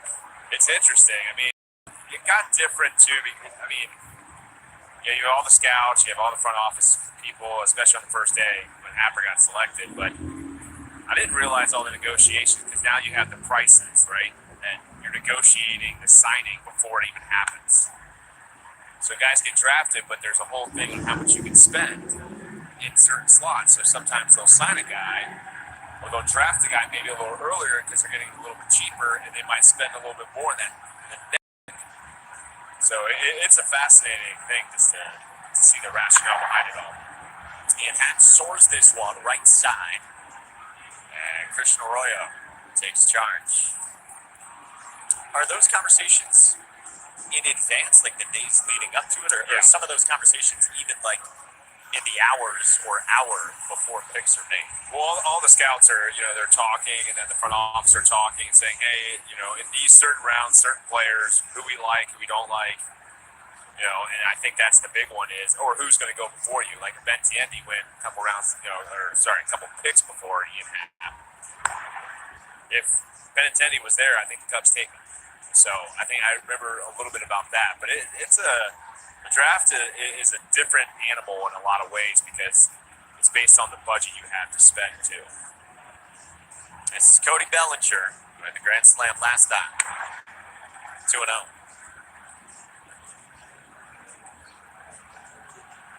I think one of the best parts about that draft too, and Theo was the president of baseball operations, is he has people around him, and guys that I was around during the Red Sox organization, and they would kind of get into it too a little bit. I used to love that. I thought it was so cool to watch them go back and forth, get a little heated about certain things, and I love that part of it because you have trust in that person, right? And I think it's confrontational in one way, but it's good it's good conflict, and in the end, you're rooting to try to get the right amount of guys in your organization. Without giving away specifics, what does heated sound like on that stage? It's just a disagreement on a player, or little things like that. Like screaming? No. It's just it's a little bit of banter back and forth, disagreeing. They're competitive. That's what you want. You want a group of guys that are competitive, that their point and the other person's not seeing the other point, and you have to battle through it all, try to get your point across. And I thought it was great. Runner goes 3-2. Bounce foul. Time now for our high-strength steel play presented by your New England Chevy dealers. The slam from Cody Bellinger. And Bellinger's last at bat got that fastball up and in, and he turned on that thing and crushed it into right center field. He's got to put this game in a different realm. Runner goes again, and Scott misses up into the arm side and walks Bellinger. So there's 2 on with still the 2 out here in the 4th, and at 25 pitches deep into the inning, Dave Bush summon.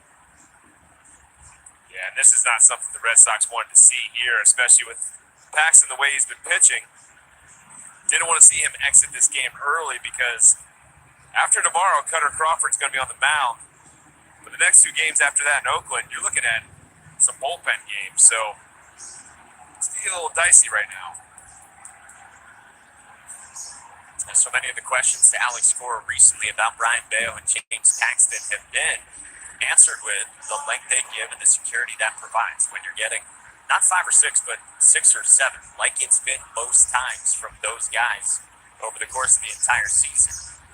Yeah, and the starters are such a big deal in so many ways, especially when you have starters that can go 6 or 7 innings.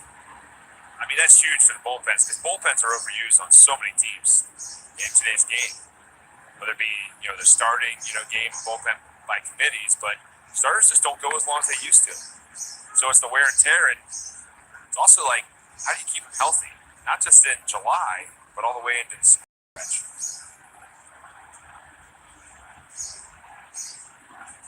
Jan Gomes singled last time. Also has a flyout. That's a slider away for Taylor Scott. Middle game of this 3-game weekend series in Chicago.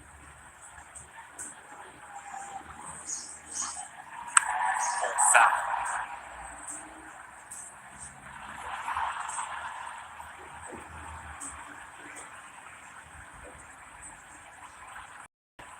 And you have Nick Pavetta's length in one of those bullpen games. Got a lot of lefties in the pen as well. It's something Alex Cora mentioned with us pregame. And Scott strikes out Gomes to end the inning.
machine that helped make it simpler to manage your finances. PNC Bank, helping to make banking easier. Well, we go to the fifth inning. Patrick Wisdom with a 2-run home run. Cody Bellinger's got the grand slam. The Sox find themselves down by 7 with 7, 8, 9 coming up against Marcus Stroman. With Kevin Youkilis, Mike Monaco filling in for Dave O'Brien. Jamar Webster down in field level. Christian flew out to right his first time, and he grounds to second at Christopher Morel for the first down. For Marcus Stroman's career, it's a ground ball rate of 58%. To put that in context, Major League averages 45% this year. Stroman among starting pitchers. Only one guy has a higher ground ball rate than him. San Francisco's Logan Webb. What do they share in common? Both sinker ball pitchers. Not high velo guys too either. No. I mean, that's the thing. I mean, it's weird too because you get a guy like Whitlock who has that sinker, the high sinker. Gets clocked more, but his is more about extension.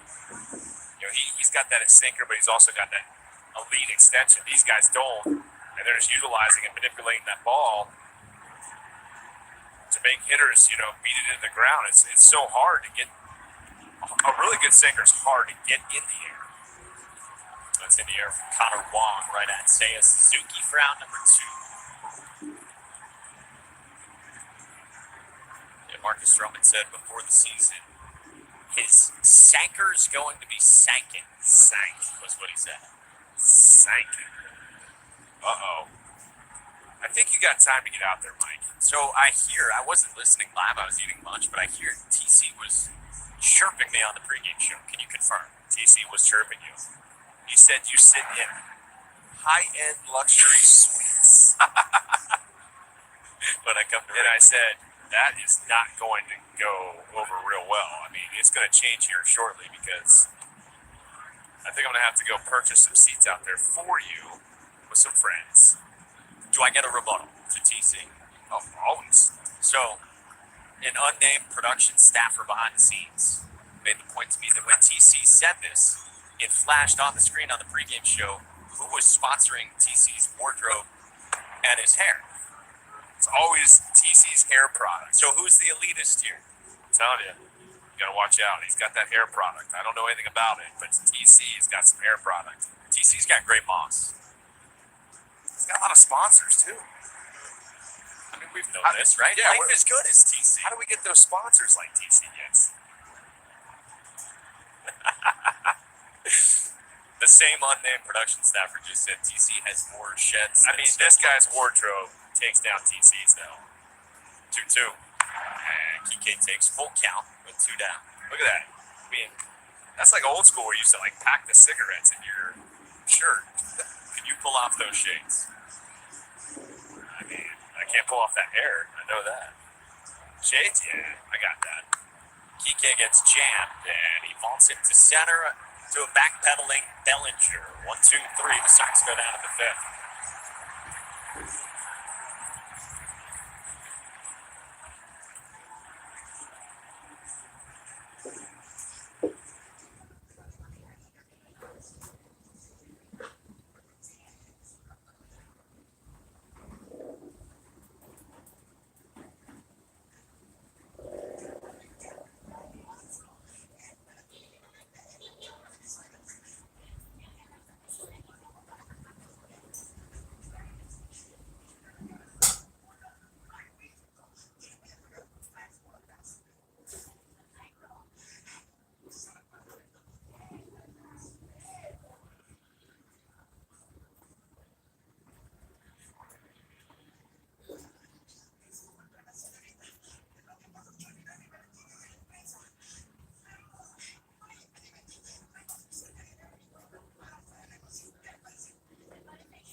timeout.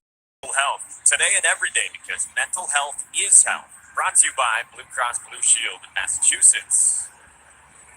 Past the halfway point into the fifth. And this pitching change is presented by Sullivan Tire and Auto Service. We're all here to get you there. Joely Rodriguez comes on for his 7th outing in a Red Sox uniform. Takes over Taylor Scott, who had to throw 29 pitches in the fourth. Second appearance for Joely since returning off the injured list. He was out, of course, for a month plus with shoulder inflammation. Returned to pitch Sunday before the All-Star break and come off the IL the day before. Again, 6, 7, and 8 for the Cubs, starting with Trey Mancini. One thing that was nice to see for Joely in that outing was the velo. Sunday against Oakland when he had a scoreless 7th with a couple of strikeouts. Threw his 3 hardest pitches of the season in that game. On the ground, hot shot Devers off the stab for the first out.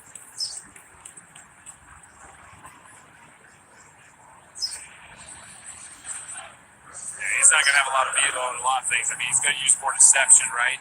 Utilize that sink a little bit of that change in the slider. And the big problem he had early on was more just the fact he wasn't throwing strikes. And 6 walks in the 6 outings. There's a strike to start out to Christopher Morel. Stop and start tenure so far in the Sox organization for Joely. Remember, he had the oblique strain as well.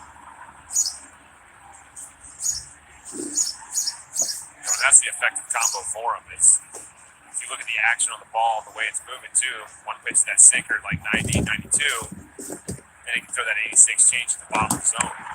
They go right back to it to strike out Morel. Did a good job going right back to it too. Kind of get a little more arm side, faded out there. Great location on that pitch for the strikeout.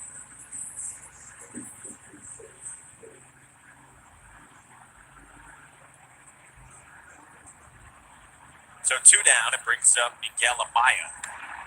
Got to change up to start to Amaya. He's been hit by a pitch and it's doubled.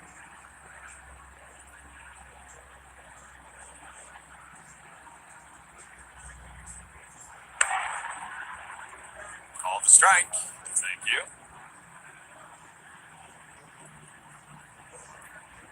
That's a big thing too, is also recognizing Cubs offense has been, trying to ambush early, trying to be aggressive out the gate.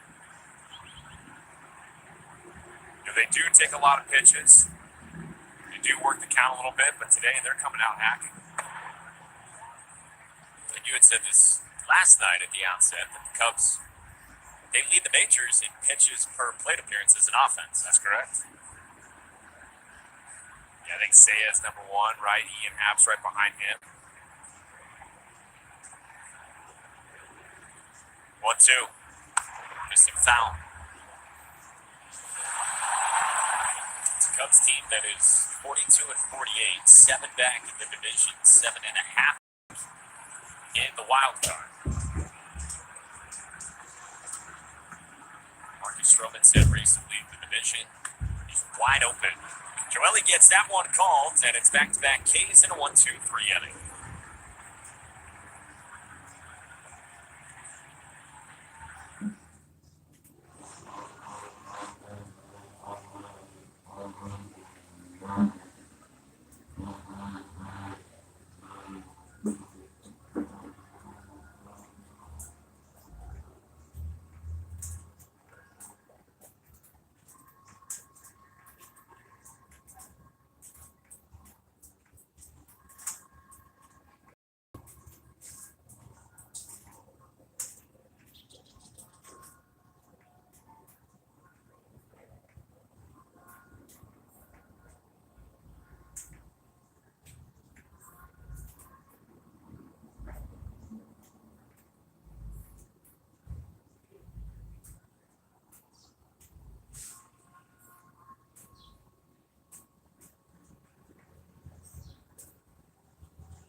Camilla va a dejar. Sí. ¿Dónde tú vas? ¿Dónde te digo?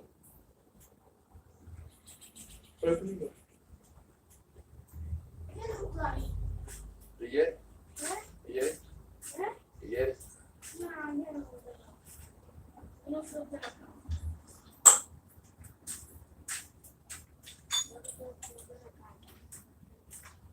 ¿Cómo empezó? ¿Te gusta mejor?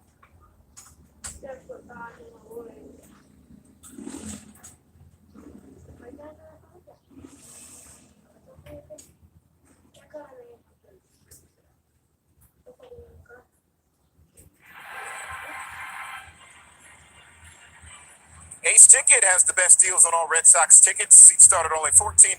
Get the tickets you want and the service you deserve. Visit aceticket.com or call 1-800-MY-SEATS right now. Mike? All right, Jemai. Sixth inning starts with the top of the Red Sox lineup here at Wrigley Field. Karen Durant has grounded out and walked against Marcus Stroman.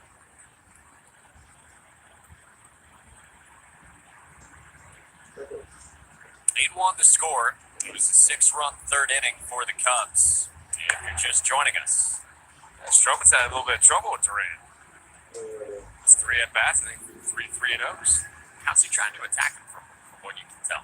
He's just not trying to get it out over the heart of that plate where Durant can find that gap.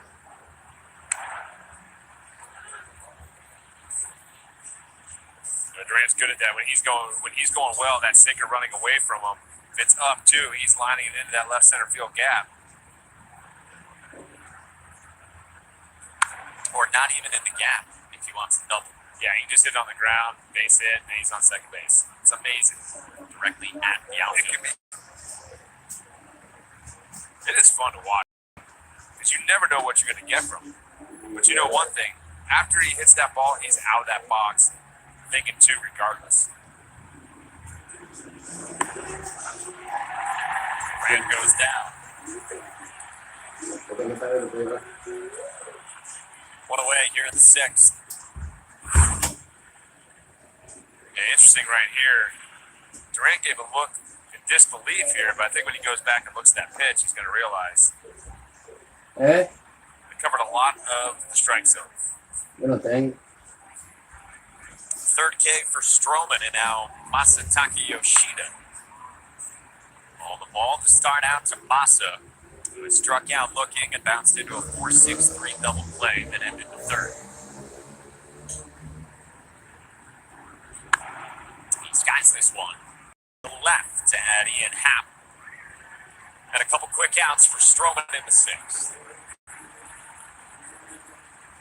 That's tough right there. Multi-game hit streak. That was the at-bat he needed. That's the way Stroman's been pitching. I mean, he's at 83. Not going to be this game probably past the 7th. So are you exhaling? You feel a little more comfortable With what? about bogey? No, Nice. we want to. No. Records are meant to be broken. I mean, come on. You got to root for these guys. 8 straight multi-hit games for Masa entering today. But he's out number 2, and now Justin Turner, who's doubled twice. Because last night we got to that 7th, and I was like, oh, man, it's going to be tough. Then that ball fell in. You're like, well, this offense can generate some runs. He might get that last opportunity tonight that he did. And it looked like he wasn't going to have a chance. This one's tough. We got 2 outs, right? 6th inning. Might get back up in the 8th. Turner out ahead of a splitter.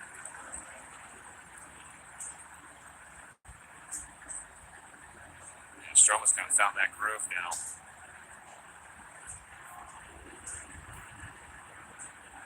Eight in a row set down. Turner stays alive. He's given a lot of length, too. All season long. And Turner's been the guy against him, right? With the 2 doubles. Kind of wrong with the bases up the middle.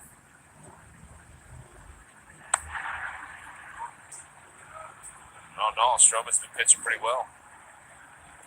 After struggling, like you said, the past few starts, he's bounced back. He had said that with the World Baseball Classic and then 19 starts in the first half, plus a trip overseas with the Cubs to London, that he needed the break. Justin Turner sent one ricocheting past Rafi on deck. Yeah, I'll tell you, Justin Turner's bat-to-ball skills we've seen in the past 2 days. That one right there, too, just check swinging and getting a piece of it. Man, that at-bat last night had me rolling. This is the one from today.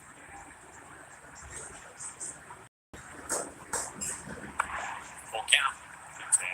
Yeah, Will Middlebrooks had texted me when that happened last night. He said, I was facing Hendricks in 2015, threw me one of those sinkers that ended up at me. I swung, hit a foul ball off my fingers, tried to play it off and act like it didn't hurt because he didn't want everyone to know what he did. It's that late movement Hendricks has, too. Like, you're like, 88, I can get on this. Next thing you know, it's on your hands.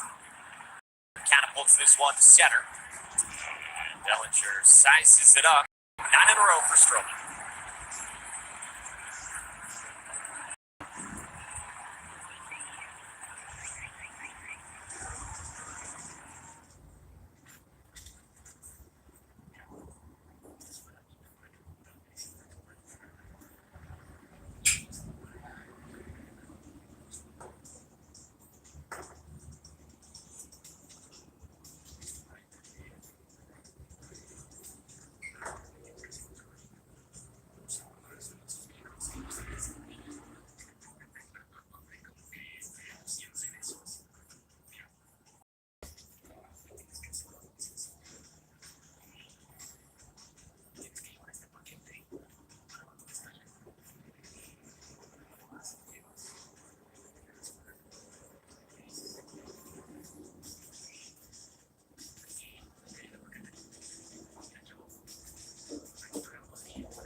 Is partnering with the Boys and Girls Club of Boston to build a playground for their Roxbury location. To learn more, visit NESN.com/playground, guys. After an uncharacteristic start, really, for James Paxton, the Red Sox climb if they want to take this one. Otherwise, it'll be up to Cutter Crawford tomorrow to help them win the series.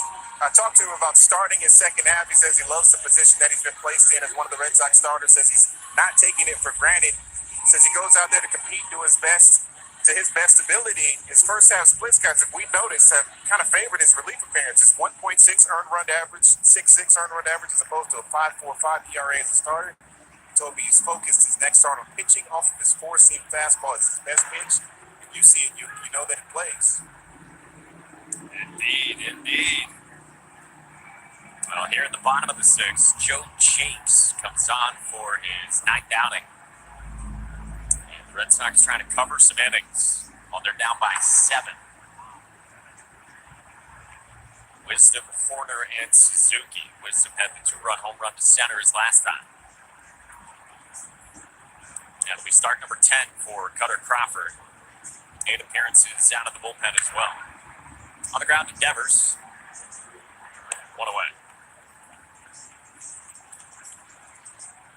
Tomorrow in all-new NESN Clubhouse, Adam and Jaden head to New Hampshire to watch the Fisher Cats take on the Portland Sea Dogs. Catch NESN Clubhouse tomorrow at 12:30 only on NESN. Presented by Delta Dental of Massachusetts. Aaron Wrigley back to the top for Nico Horner. RBI infield single in the third, and then he lined out to right in the fourth. Jakes, the 28-year-old rookie, comes home with ball 1. to Horner.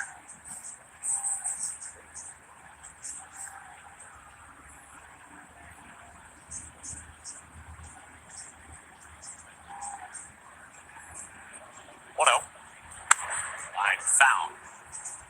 Horner, a first rounder in 2018 out of Stanford, as you mentioned last night. He went 24th overall, 2 spots before the Sox grabbed Tristan Casas. And Horner was in the big leagues a year later as a 22-year-old. メスの最長は大きな木の幹の空洞に巣を作り、巣の口は肥料の石膏で覆われています。 Looking pretty right now. ヒナが比較的成熟するまで巣の中に閉じこもり、石膏の隙間からオスが運んでくる餌を頼りにします。この期間中にメスは完全に脱皮します。各腹子は1から2個の卵で構成され、38から40日間孵化します。 Chatting with Jeff Nelson. Chopper at second at メ Arroyo. スの最長は大きな木の幹の空洞に CDS 巣 Health を is a 作 leading り、 healthcare solutions company. Trusted partner for every meaningful moment of health. Learn more at cds.com/health.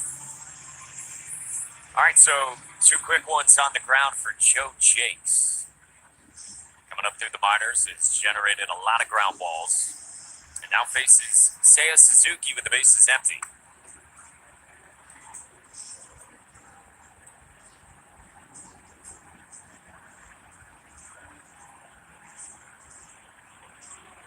Singled his last time. Curls outside 2-0 on Suzuki. Like Yoshida from Japan, they were chatting in the outfield pregame. That's strike 2 and 1 with the sinker. Yeah, I feel like this wind direction is going to change here in a sec, too. I feel like this airflow, it feels a little cooler right now, doesn't it? Yeah, it does. Like something's ready to happen here. Nothing crazier than last night. That came out of nowhere, too, last night. It really did. It was unbelievable. We had food remnants flying around. Told everyone to leave. People said, no, I'm not leaving. Full count. They were trying to get people to leave for like 2 innings from the lower bowl. Yeah, that's what the sign on the video board said.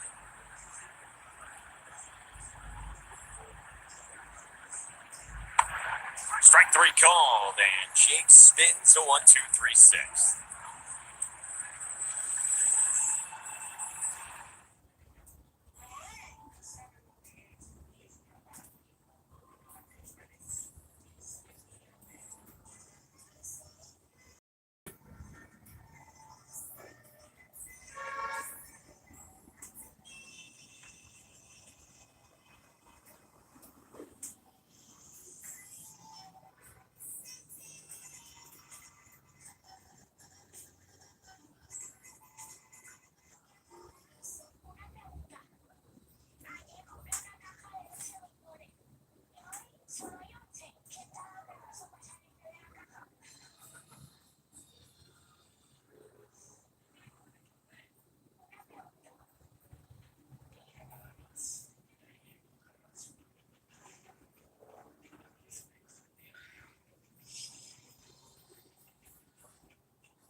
take a look at Travis's FanDuel same-game parlay as we go to the 7th inning here at Wrigley.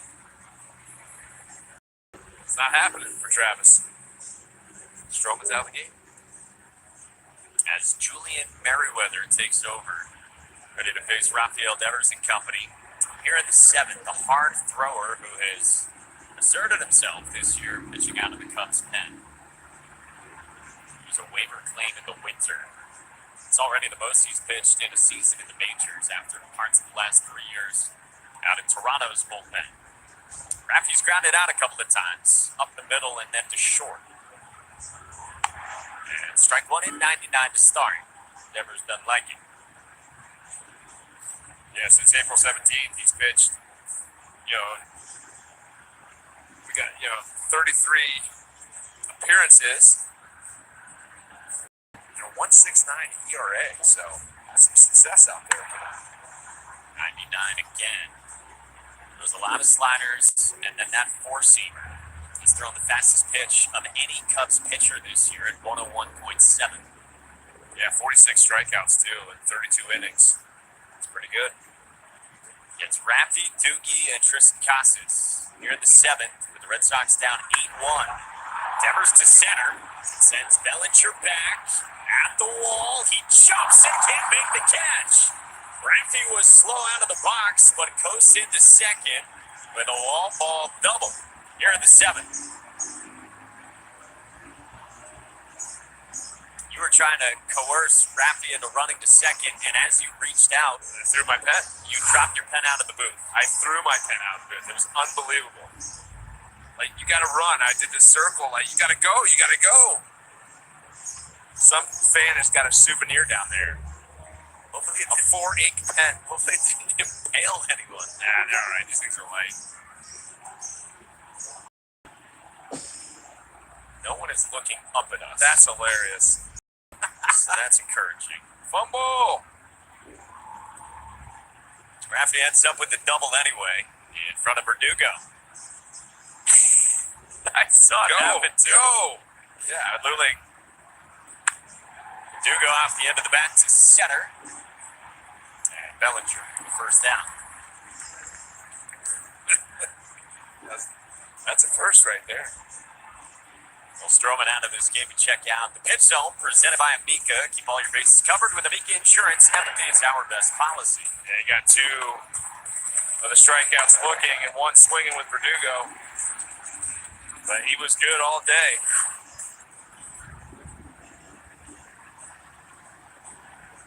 Six innings, 91 pitches for Marcus. And now Merriweather against Tristan Casas. You're not kidding, too. It's how many different colors on that pen? We got 4. This one has a green. It's black, red, and blue. This one has green though. Some of them have purple. Do you use all 4 colors?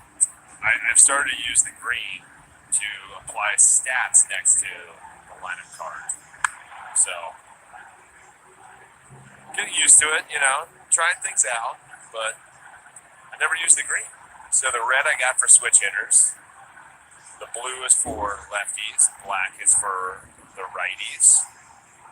So it's color coded. The green is for stats. Green is for stats. I also write down notes and grade you the whole time. Just so you know. 2-1 on Casas. Don't worry. Grade's not good today for me. No, it's strong to quite strong.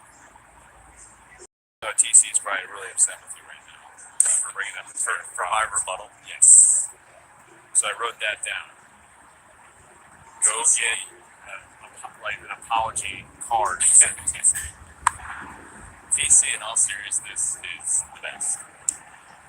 He is amazing at what he does. And that's what he says. He loves making good TV. Yep. He really enjoys that. Where he's filling in for Jemai or doing whatever, he'll do it all. It's all for the fans. 2-2. Casas checks his swing, so it's a full count. Good check right there. Lenny's been holding it down with TC as well. Lenny brought donuts to the studio today. Oh, wow. Judging by his Instagram, he doesn't eat a lot of donuts, as he's had a lot of pictures with his shirt off. The Lennox. End of the bat foul for Casas. Yeah, he also had one. He also put one out there where it was just him in his sport coat, his collared shirt. Was that up. from photo day at Fenway? I don't know if it was photo day or not, but I was like, Lenny, you look like a real estate agent right now. Like you're trying to sell me a house. Lennox can do it all. He can. Sox down 7 in the 7th. Lenny. Foul back. Lenny, what happened in the past couple of days with the donuts? I'm a huge fan of this guy. He's just letting it all hang out. He does not care. I love it.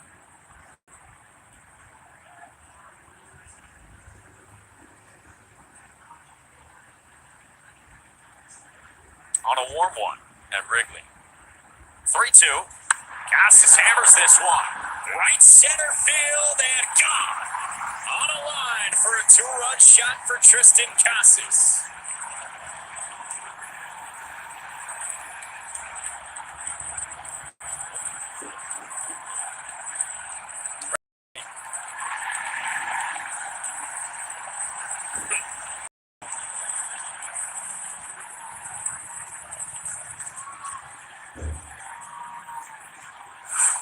Yeah, good job playing off that split.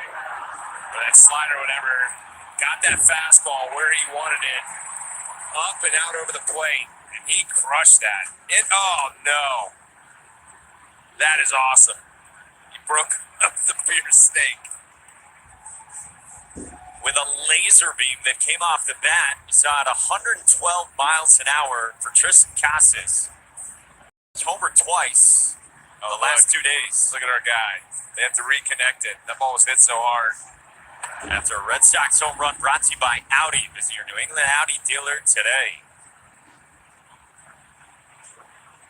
So the Sox within 5 with 1 out in the 7th. Yo, that's where you got to Braveheart it. Hold. And just wear it. And Christian Arroyo strikes out. Second out of the inning. Amazing. They fixed it. Yeah, they did the reparations.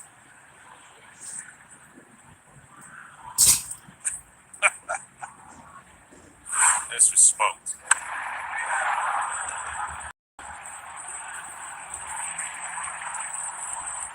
Yep, they went for the ball. Your job is to hold the beer cup snake line. They went for the ball. Connor Wong. And singled and flown out.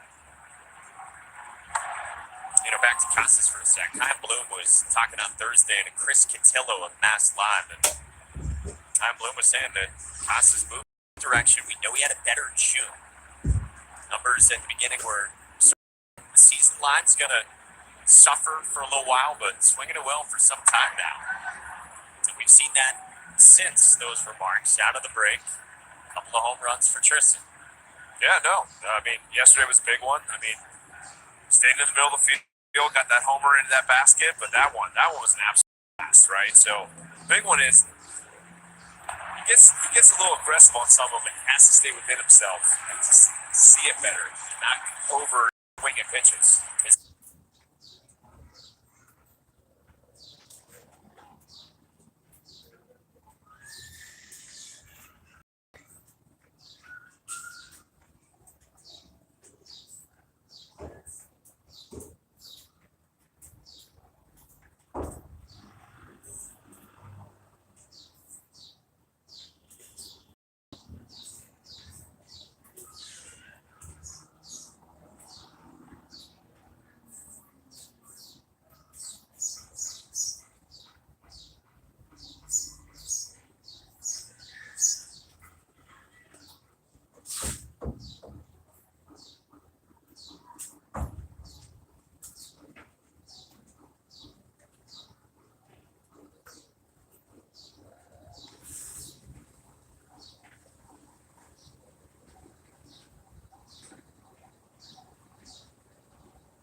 cars that thrill. Shop NissanUSA.com.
Walter changeup, and it's back-to-back singles from the heart of the Cubs order against Walter in the seventh.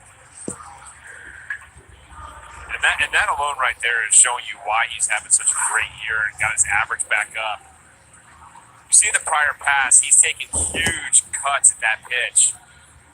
Instead, right there, he just, hey, I got to go down, I got to manipulate this ball, and how do I get to that ball and redirect it up the middle? I mean, that is a beautiful piece of hitting right there. He's been asked about his contract and trade possible situations. He said, I understand the circumstances. I don't think about it. At least try not to think about it. He said, it's out of his control. For MVP, really struggled in 2021. Dealt with all sorts of injuries in a way he never had before that year. Trended up some with the bat last year and has really recovered this year. Yeah, that was a shoulder, right? Going back to the postseason the year prior. In that celebration, that entered the shoulder. Jan goes to right, and Alex Verdugo. Half tags, Verdugo fires, Kike cuts. They throw back to first, and Casas runs at Bellinger. Arroyo to Casas. And now a throw to third, and they got him! Casas delivers it dark to Nap Hap. And a double play for the Sox. Good luck scoring that one.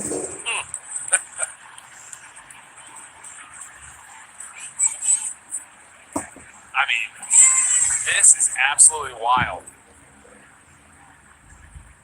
Gonna take a shot at 9-6, 3-4, 3-5. 4, 3, 5. Oh, good job, though. Chicago's challenging the outcall at third base. And David Ross challenging. Did Ian Happ get his right hand back to the bag before the tag? I think it's a good challenge. You just do it anyways, right? I mean, you're up by 5, but you're more or less trying to look at the fact that now you got a guy out there with 1 out. You lose it, who cares? Looks like Happ maybe got back. Think he got under it? What is protocol there? A first baseman like Casas in weighing the two different runners. That's close.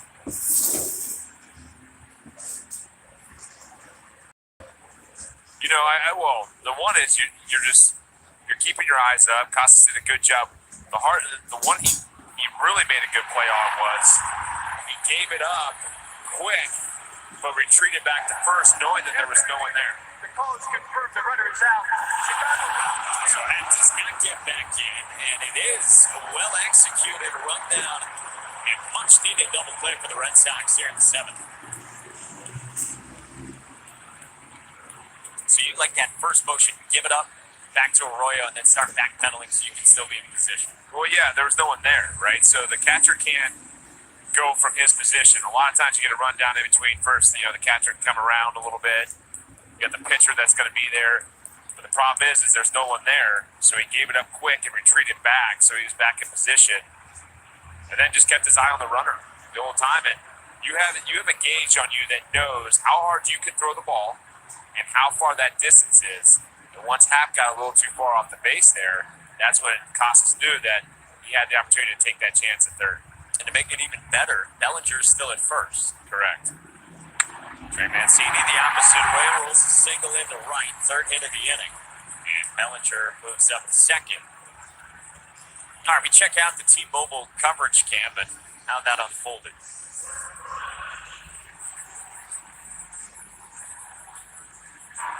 Yeah, it was kind of interesting, too, because Verdugo was kind of taking a shot. I couldn't tell if he was just throwing it into Kike, but he sold it, bait Bellinger on it. You see Arroyo running while looking, Casas running, and then Casas giving it up. If that throws off the mark in any way, he's easily safe. Did you ever get gun-shy making a throw like that? Oh, yeah. No, a lot of times. You want to be smart about it, right? You're trying to get an out there, right? You're trying to get the 2 outs. So that, even with a runner on third base, 2 outs is better than, the situation. But there's a lot of times where you're in that, protocol where you're like, I'm just going to get this out here. This pulled in the left by Christopher Morel. Yoshida comes up throwing, and it's cut. And Bellinger scores, and the Cubs head on.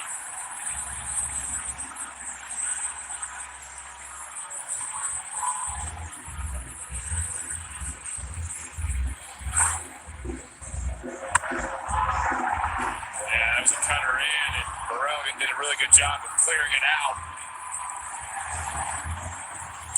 She just didn't have enough on that. Bellinger's too quick. Morel's first hit of the ball game, he had walked earlier back in the third. And it's 9-3. Miguel Amaya got hit by a pitch his first time, then he doubled, then he struck out against Joely Rodriguez. By the way, looked really good in his second outing back. K's for Joely on his changeup. And a 10-pitch, 1-2-3 fifth. Walters 1-0. Maya, right center field. Mancini rounds third, and he comes in to score. And it's 10-3.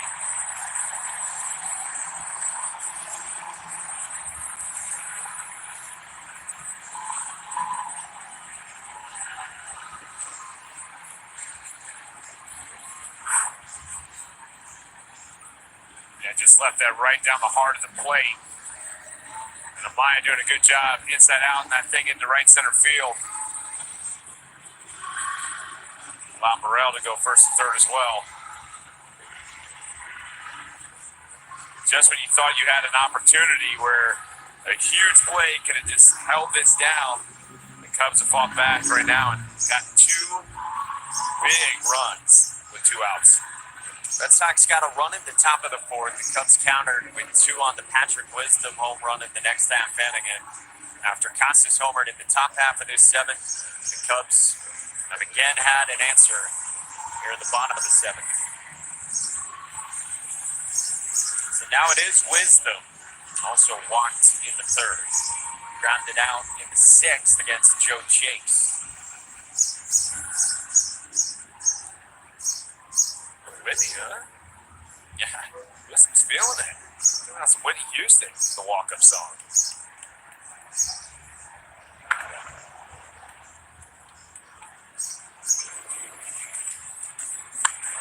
Back and forth. Basin Scott got that pitch out over the plate, just sinked back right into that barrel for the homer. Power the mustache.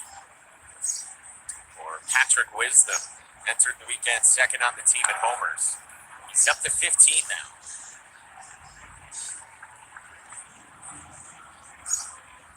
About a week and a half removed from coming off the injured list for the Cubs from a wrist injury. 2-1 from Walter.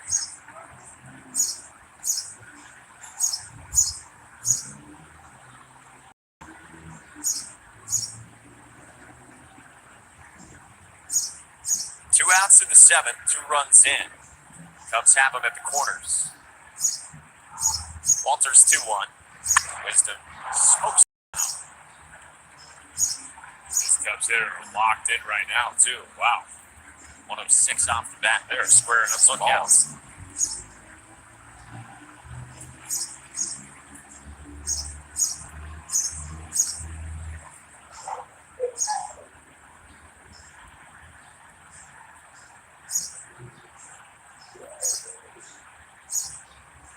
The pitch. Misses up. And Walter's in a full count against Wisdom.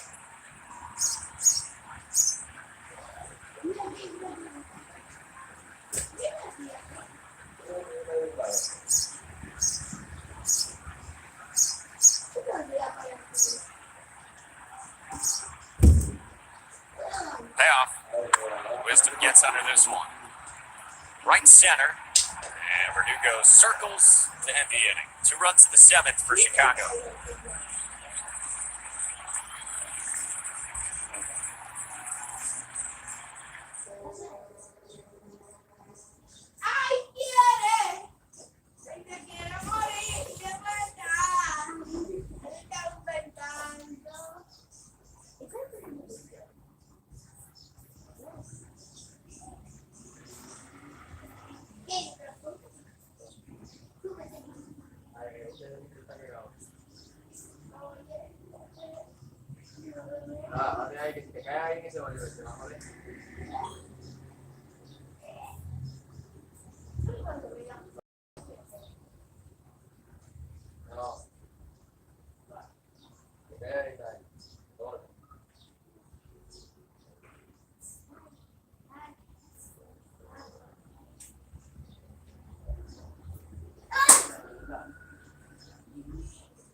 Tomorrow at 1 p.m., don't miss Red Sox first pitch presented by Rodenheiser Home Services.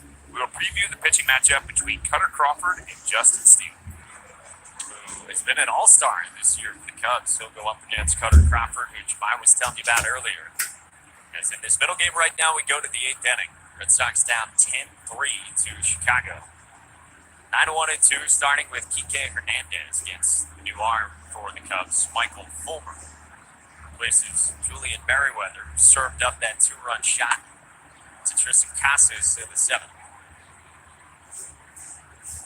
Fulmer, the high draft pick by the Mets, got dealt at the deadline 8 years ago for Yoenis Cespedes. A starter with the Tigers, former Rookie of the Year, and an all-star. And now a reliever. Yeah, in his last 19 innings, I mean, he has been dominating. I mean, going 2 earned runs. He's got a good arm, a lot of swing and miss, limits hard contact. Has had some issues with walks.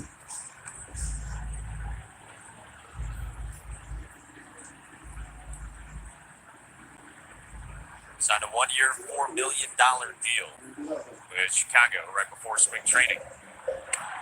Falls behind Kike 3-1. Kike with a couple of flyouts to center.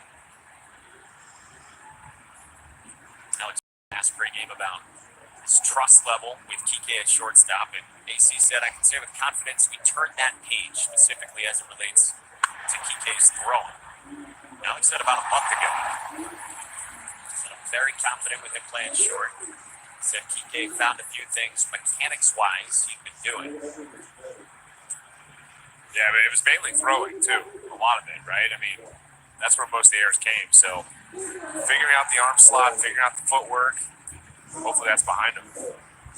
Michael Fulmer, though, is an interesting pitcher, too, in his four-seam, right? And his four-seam naturally has some cut to it, and he has the cutter on top of it.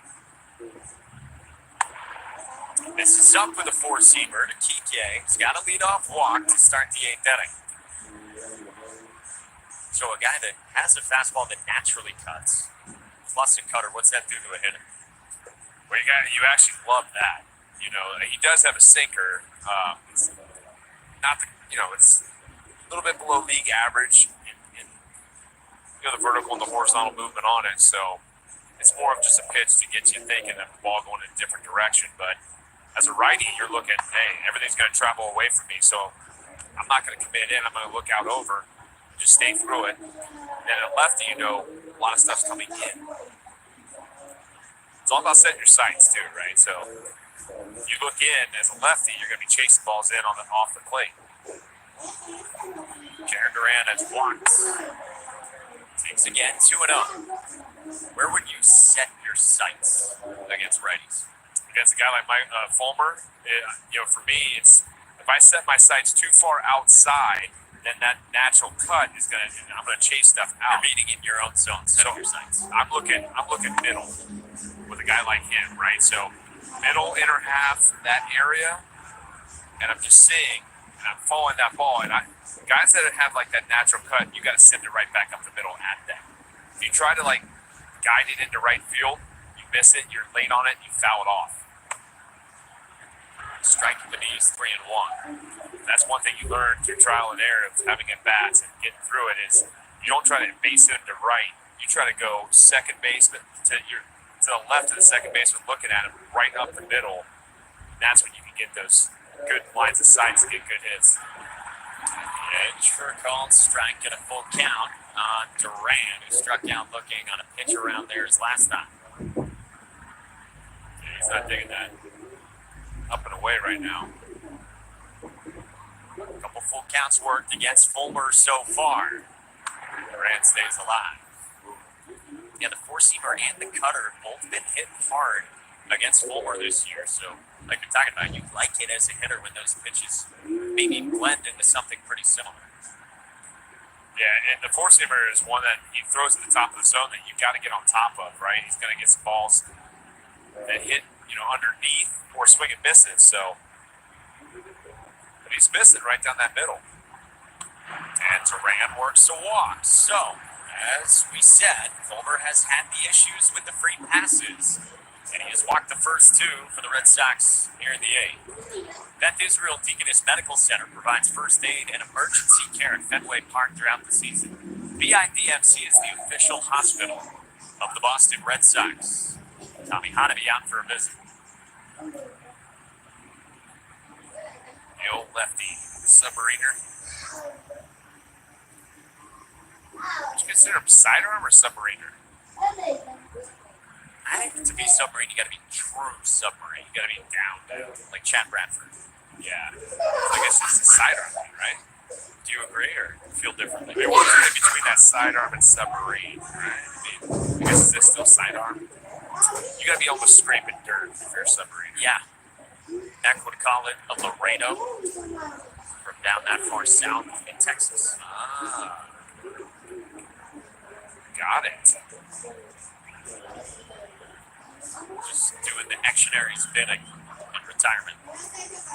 Here's Masataka Yoshida with 2 on and no one out. He goes first pitch swinging, and Mancini recovers. For the first out, Kike to third, and Duran to second. I'll tell you, You know, that's one thing about that play too at Mancini. I mean, he tackled that thing. That's what you do as a first baseman. You just tackle. One of my favorite descriptors for an infielder Watch on a this. ground ball. I mean, they're literally calling Mancini right now on the Bears saying, hey, nice tackle. We're going to have to see that in action. Basically, Brian Erling. Football's around the corner. Crazy. Look out. No, I love that, though. The way he went at that play as a first baseman, if you go back on that ball, you don't know how that's going to hop. It could hop over your head. It's like a turbo booster. Go smother that thing. He did for the first down now. 2 on for Justin Turner. Doubled his first 2 times. To left in the first, to right center in the 4th. And then he flew out to center in the 6th. Michael Fulmer's 1-1. Turner chases.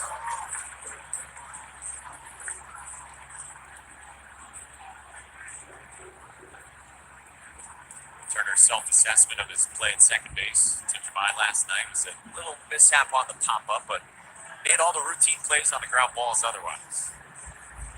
Chops this one slowly toward third. Wisdom off the short hop with the pick to get Turner.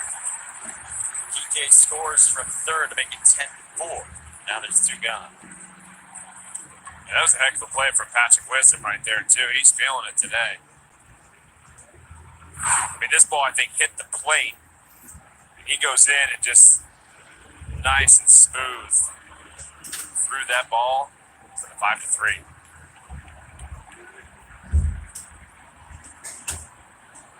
Right off the hop. So Durant at third for Rafael Devers. Ground outs his first 2 times and then a double his last time. And he doesn't like that call.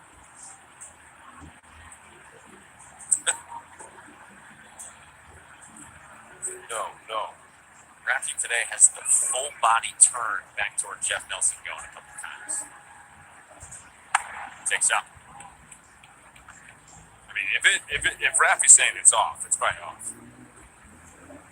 Because if it's anywhere near, he's taking it. It swings up. He feels better, I think, on the edges than he does right down the middle sometimes. Big cut through the middle of the zone. A little sweeper here.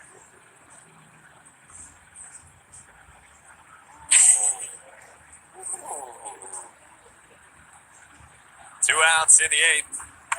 Never strikes out. He is not pleased. He's had about 3 of those today. He spikes his helmet.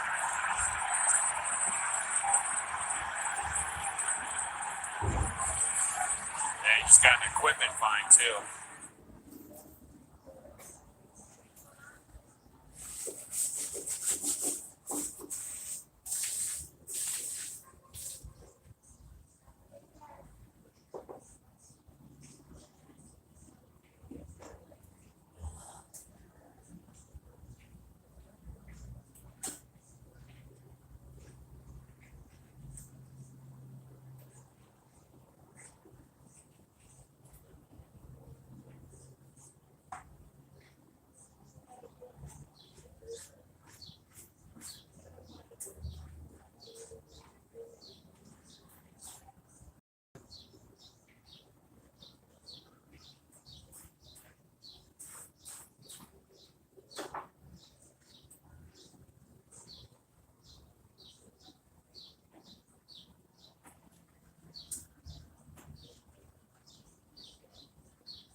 one from Brandon Walter starts the bottom of the 8th inning here at Wrigley Field with the Red Sox down 10-4 to Chicago.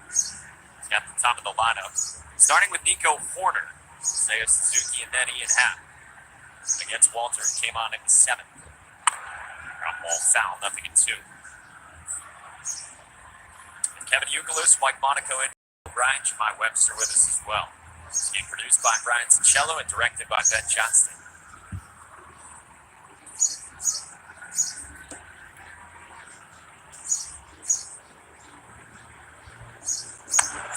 It's up. Rafi was not pleased at the end of that game. No, you had every right though. That's 2 pitches that are off. Wasn't happy, and then he got the equipment fine. If you throw your helmet down, they point at it. I wonder what that runs these days. What do you think? I mean, that's the same pitch he called a strike, the one before that too.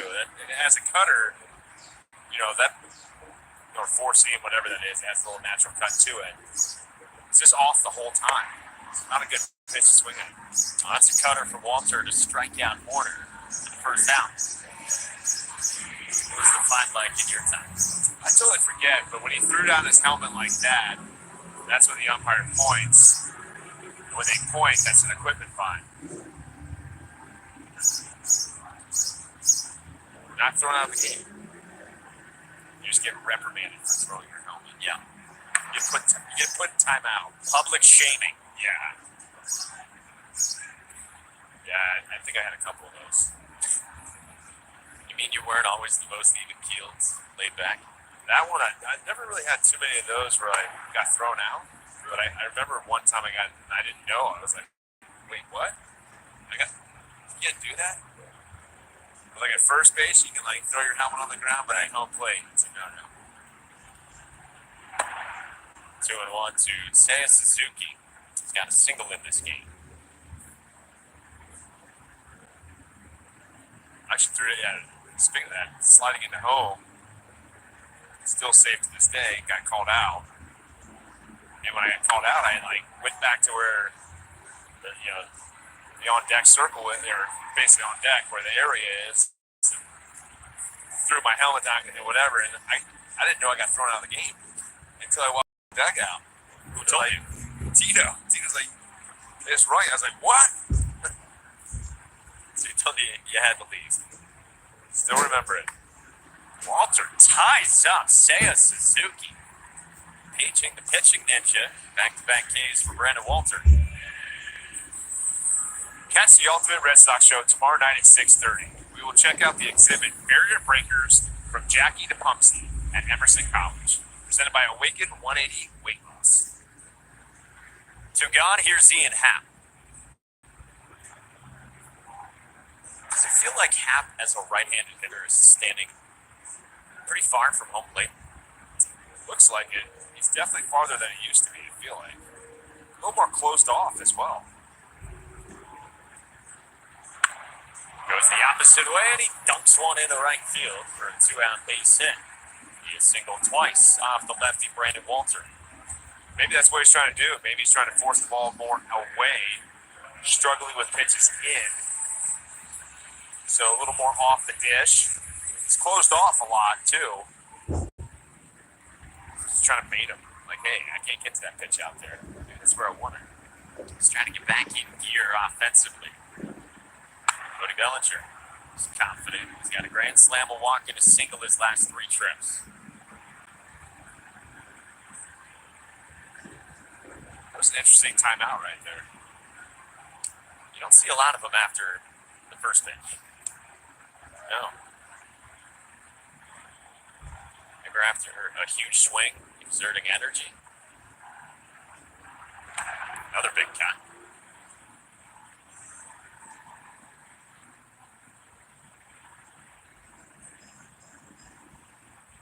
Bellinger's bat and started to roll going into the break. His last 15 games before the All-Star break, 24 for 55. He had a 4-for-4 game the Thursday before the All-Star break, and David Ross said, quote, he looked really sexy with those swings. Anytime you go 4-4, You are sexy. There's no ifs, ands, or buts about it.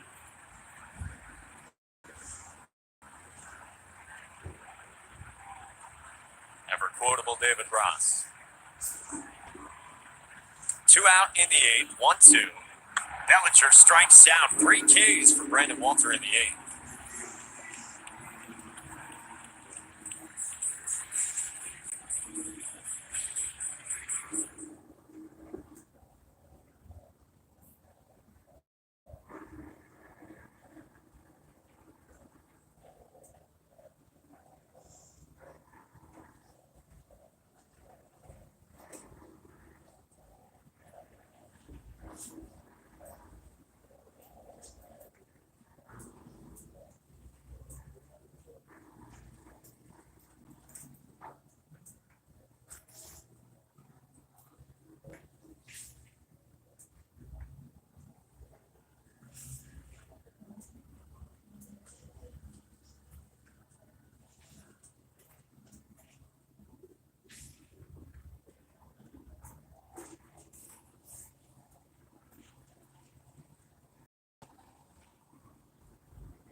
Dugout puts you to the action than ever before. Sit up close with the players to a private pregame tour of Fenway and much more. Visit redsox.com/suites.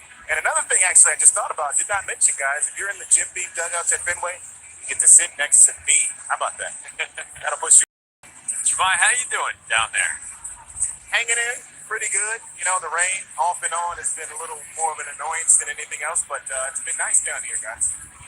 It's been great. Hanging out close. Yeah, we got you now. Hey, what's up, guys? Got the old school polo on. Oh my gosh, vintage. Call it vintage. Vintage. How about that? Well, Daniel Palencia, hard-throwing 23-year-old rookie from Venezuela, a week and a half into his big league tenure, climbs atop the mound for the Cubs. As we enter the 9th, Sox down by 6 here in this middle game. Alex Verdugo starts out against Palencia. 99. Coming in hot. Jed Hoyer has said that Palencia has been up to 102. Fastest pitch Palencia's thrown so far in the big leagues is 100.8. He'd been a starter. Sent him back to the spring training complex this year, actually in Arizona, to begin the transition to a reliever because they just felt like the arm was that talented to help out right away in the bullpen. If he wasn't ready yet as a starter. We got him listed here on Baseball Spot at 5'11", 160. Guessing that's when he was drafted. I would agree. He's definitely put on some lower half. I mean, in order to throw 100, gotta have some legs there. Verdugo pulls this on a line to right at Suzuki. Sox are down to their last 2 outs.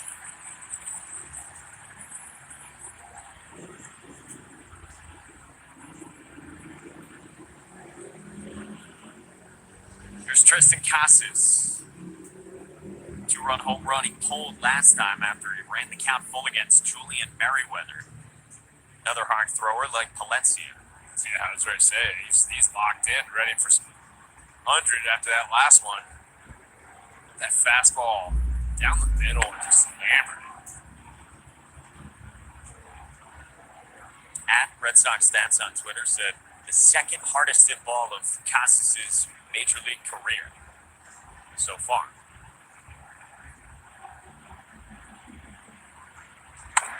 99 for a strike. So you think teams might try to go more away to him because you're seeing a pull side propensity from Tristan Casas? I think you're seeing a lot more of it, and when he's getting that ball middle or inner half, he's doing some damage to it. But I mean, a lot of times when you see the outside pitches that he's getting, there's a lot of rollover to 4-3. You're seeing a little bit of that when he's and he hit an opposite field home run last year at Fenway, his first one at Fenway. That was a bomb. Yeah, crushed. And we haven't seen that as much. There you go. I like it. Apple line, foul, but 100. Yeah, we're just not. When every great hitter has to utilize the other side of the field at some point. I mean, that one's middle, and just crushed. Yesterday was left center or towards center. Yeah, the same thing. Inner half. He had a really good swing at that. Took it out. It's just. Eventually, they're gonna. He's made great adjustments, and that's where he's made these strides moving forward. The key is they're gonna keep attacking you, and they're gonna go at your weakness. And how do you adjust? You got to utilize the other side of the field. 2-2. Casas in the air.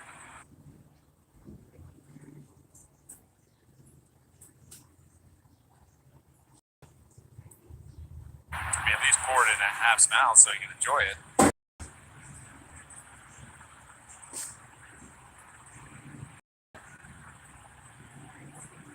Still 2-2 on Casas. Fouls it back. Just missed that one.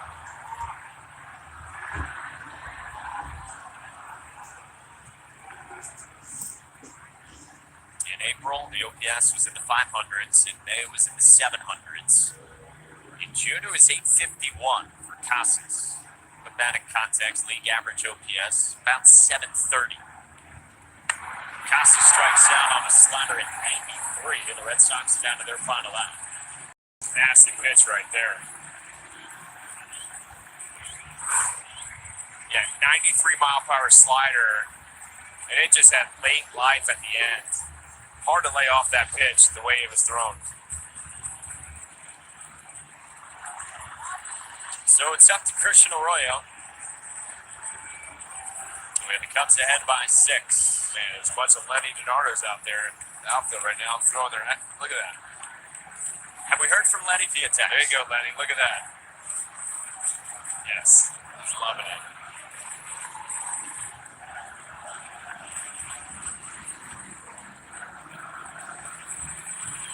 Arroyo aces this one to left with Hap on the move, and it's over his head. Arroyo sprints towards second, and he's got a 2-out double here in the 9th inning.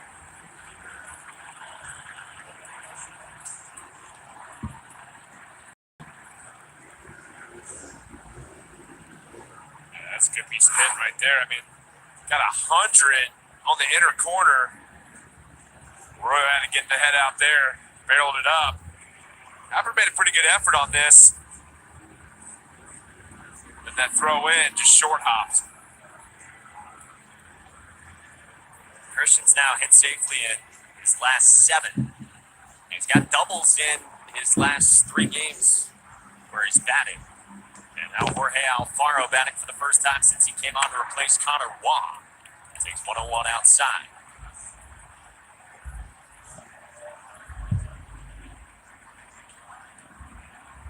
Alfaro's 3rd game with the Red Sox. His 4th at bat.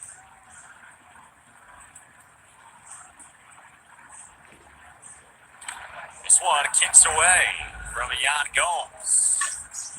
Go to 3rd with 2 downs.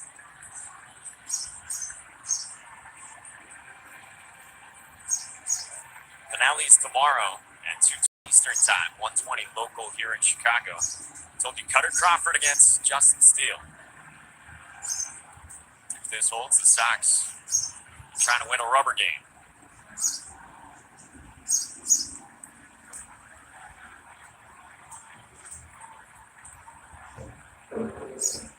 There's Cutter.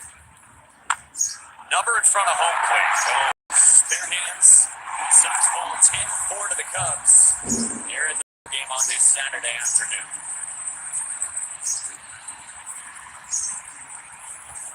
It was a 6-run third inning for Chicago. Cody Bellinger.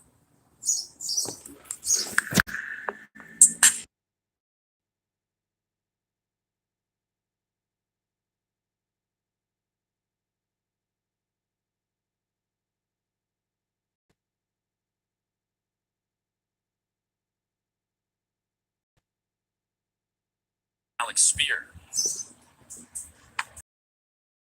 And then just flick the ball on the left. And he's striking on possible. They're going to make pitches that just stay in and then go out. Turner pulls one in the left toward the line, and it drops down a fair ball and caroms toward the sidewall. Just strikeouts, no walks, but when you can go through those series of 3-2. Devers on the ground, up the middle, and even late into outings. James is 2-2 to Horner. Cut and a miss for Big Brother.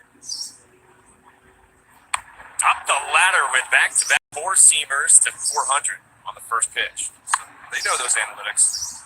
Well, on the second pitch, after round zap, Budweiser out there. 2-2. Getting to it for Marcus Stroman. Now faces Tristan Casas and right on cue. Gets a bounding ball and out of the confidence he pitches with. 2-2. Christian lost this one to right. And Sayas, what is everyone's in-zone weakness? How Paxton has to attack that. Bellinger floats this one to. So talking about adjustments, well, he knows he's had it going so far in his first couple of innings. Jan Gomes. 1-2 again. And Mancini, day game after a night game.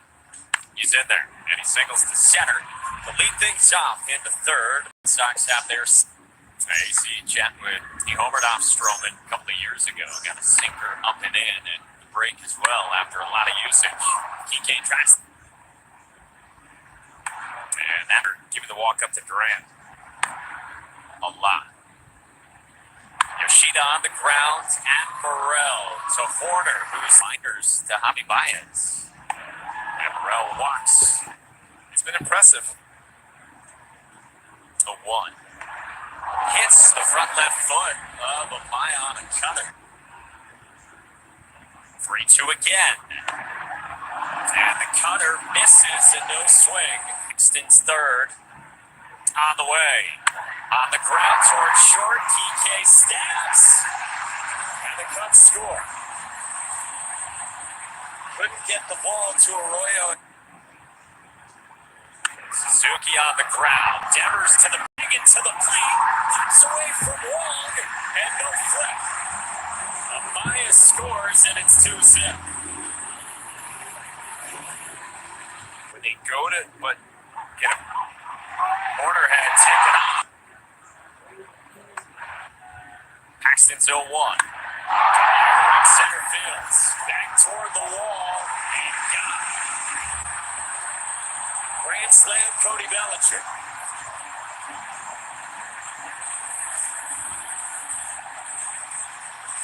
Cut down Miguel Amaya at the plate. And now Jan Gomes. Space is running to left center on the first one. Right? For how much he's thrown this inning, not horrible. Up the middle. Arroyo stabs and flips. Kike. 1-2. And Morel strikes out with a couple of defensive. They get a chance to come back. Turner into the gap in right center field and toward the wall and off the base of the ivy. Turner speeds in to second. 2-1 to him. On the ground towards short, and Horner was shaded up the middle. 2-1. And he rolls it toward Horner and gets a run home. Turner scores. 2 down. And it's now making sure to drive that opposite field. Well, that was up, and he rolled in about 20 hours. It's a line drive. Miguel Amaya over the head of Alex Verdugo. Picks it up. Fires to second on a hop. And I think That slider a little bit better. puts it in the air, center field, and Duran goes back, and that is gone. 2-run shot for Patrick Wisdom. And the Cubs add on in the fourth.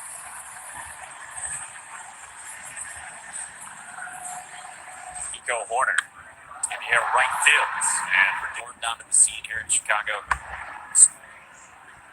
Scott's fourth downing with the Sox. 2-2. Suzuki lines it right field for a base hit. This one thing is to see the rationale behind it all. And Hat soars this one, right to turn back and forth, disagreeing. They're competitive. That's with us pregame. And it's level. Christian flew out to right his first time, and he grounds to second at Christopher Morel. To get a really good sinker is hard to get in the air. Belly since returning off the injury of the season in that game. On the ground, hot shot Devers off the stab. Then he can throw that 86 change to the bottom of the zone. And go right. 1-2. Just a foul, regardless.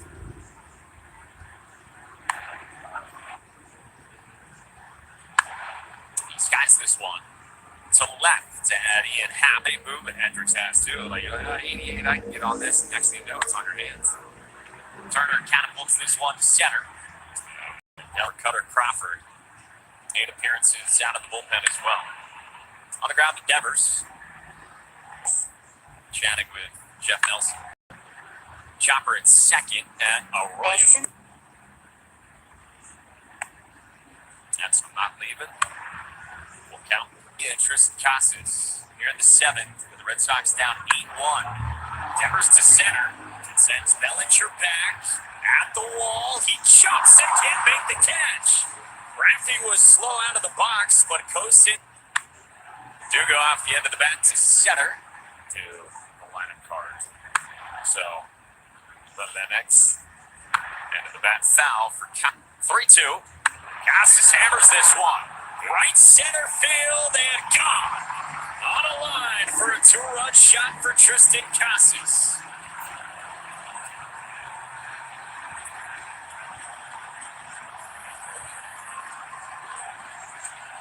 Right to Lenny.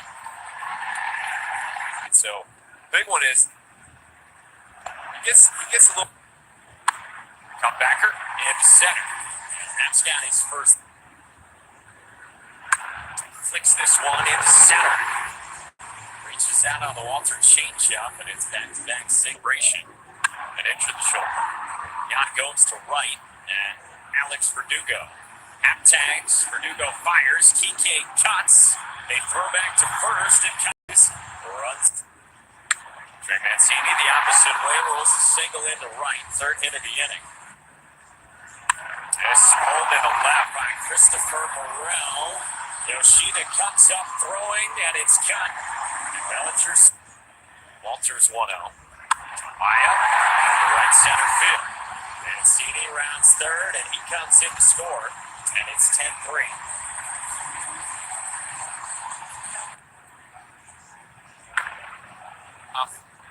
Wisdom gets under this one. Right center, Cutter on top of it. But he's missing right down that middle. And to Ram. Here's Masataka Yoshida with 2 on and no one out. He goes first pitch swinging and otherwise. Chops this one slowly toward third. Wisdom off the short hop with the pick. Yes, but you're never going to be disappointed with extra bases. Here's Alex Verdugo. And that is in for a strike.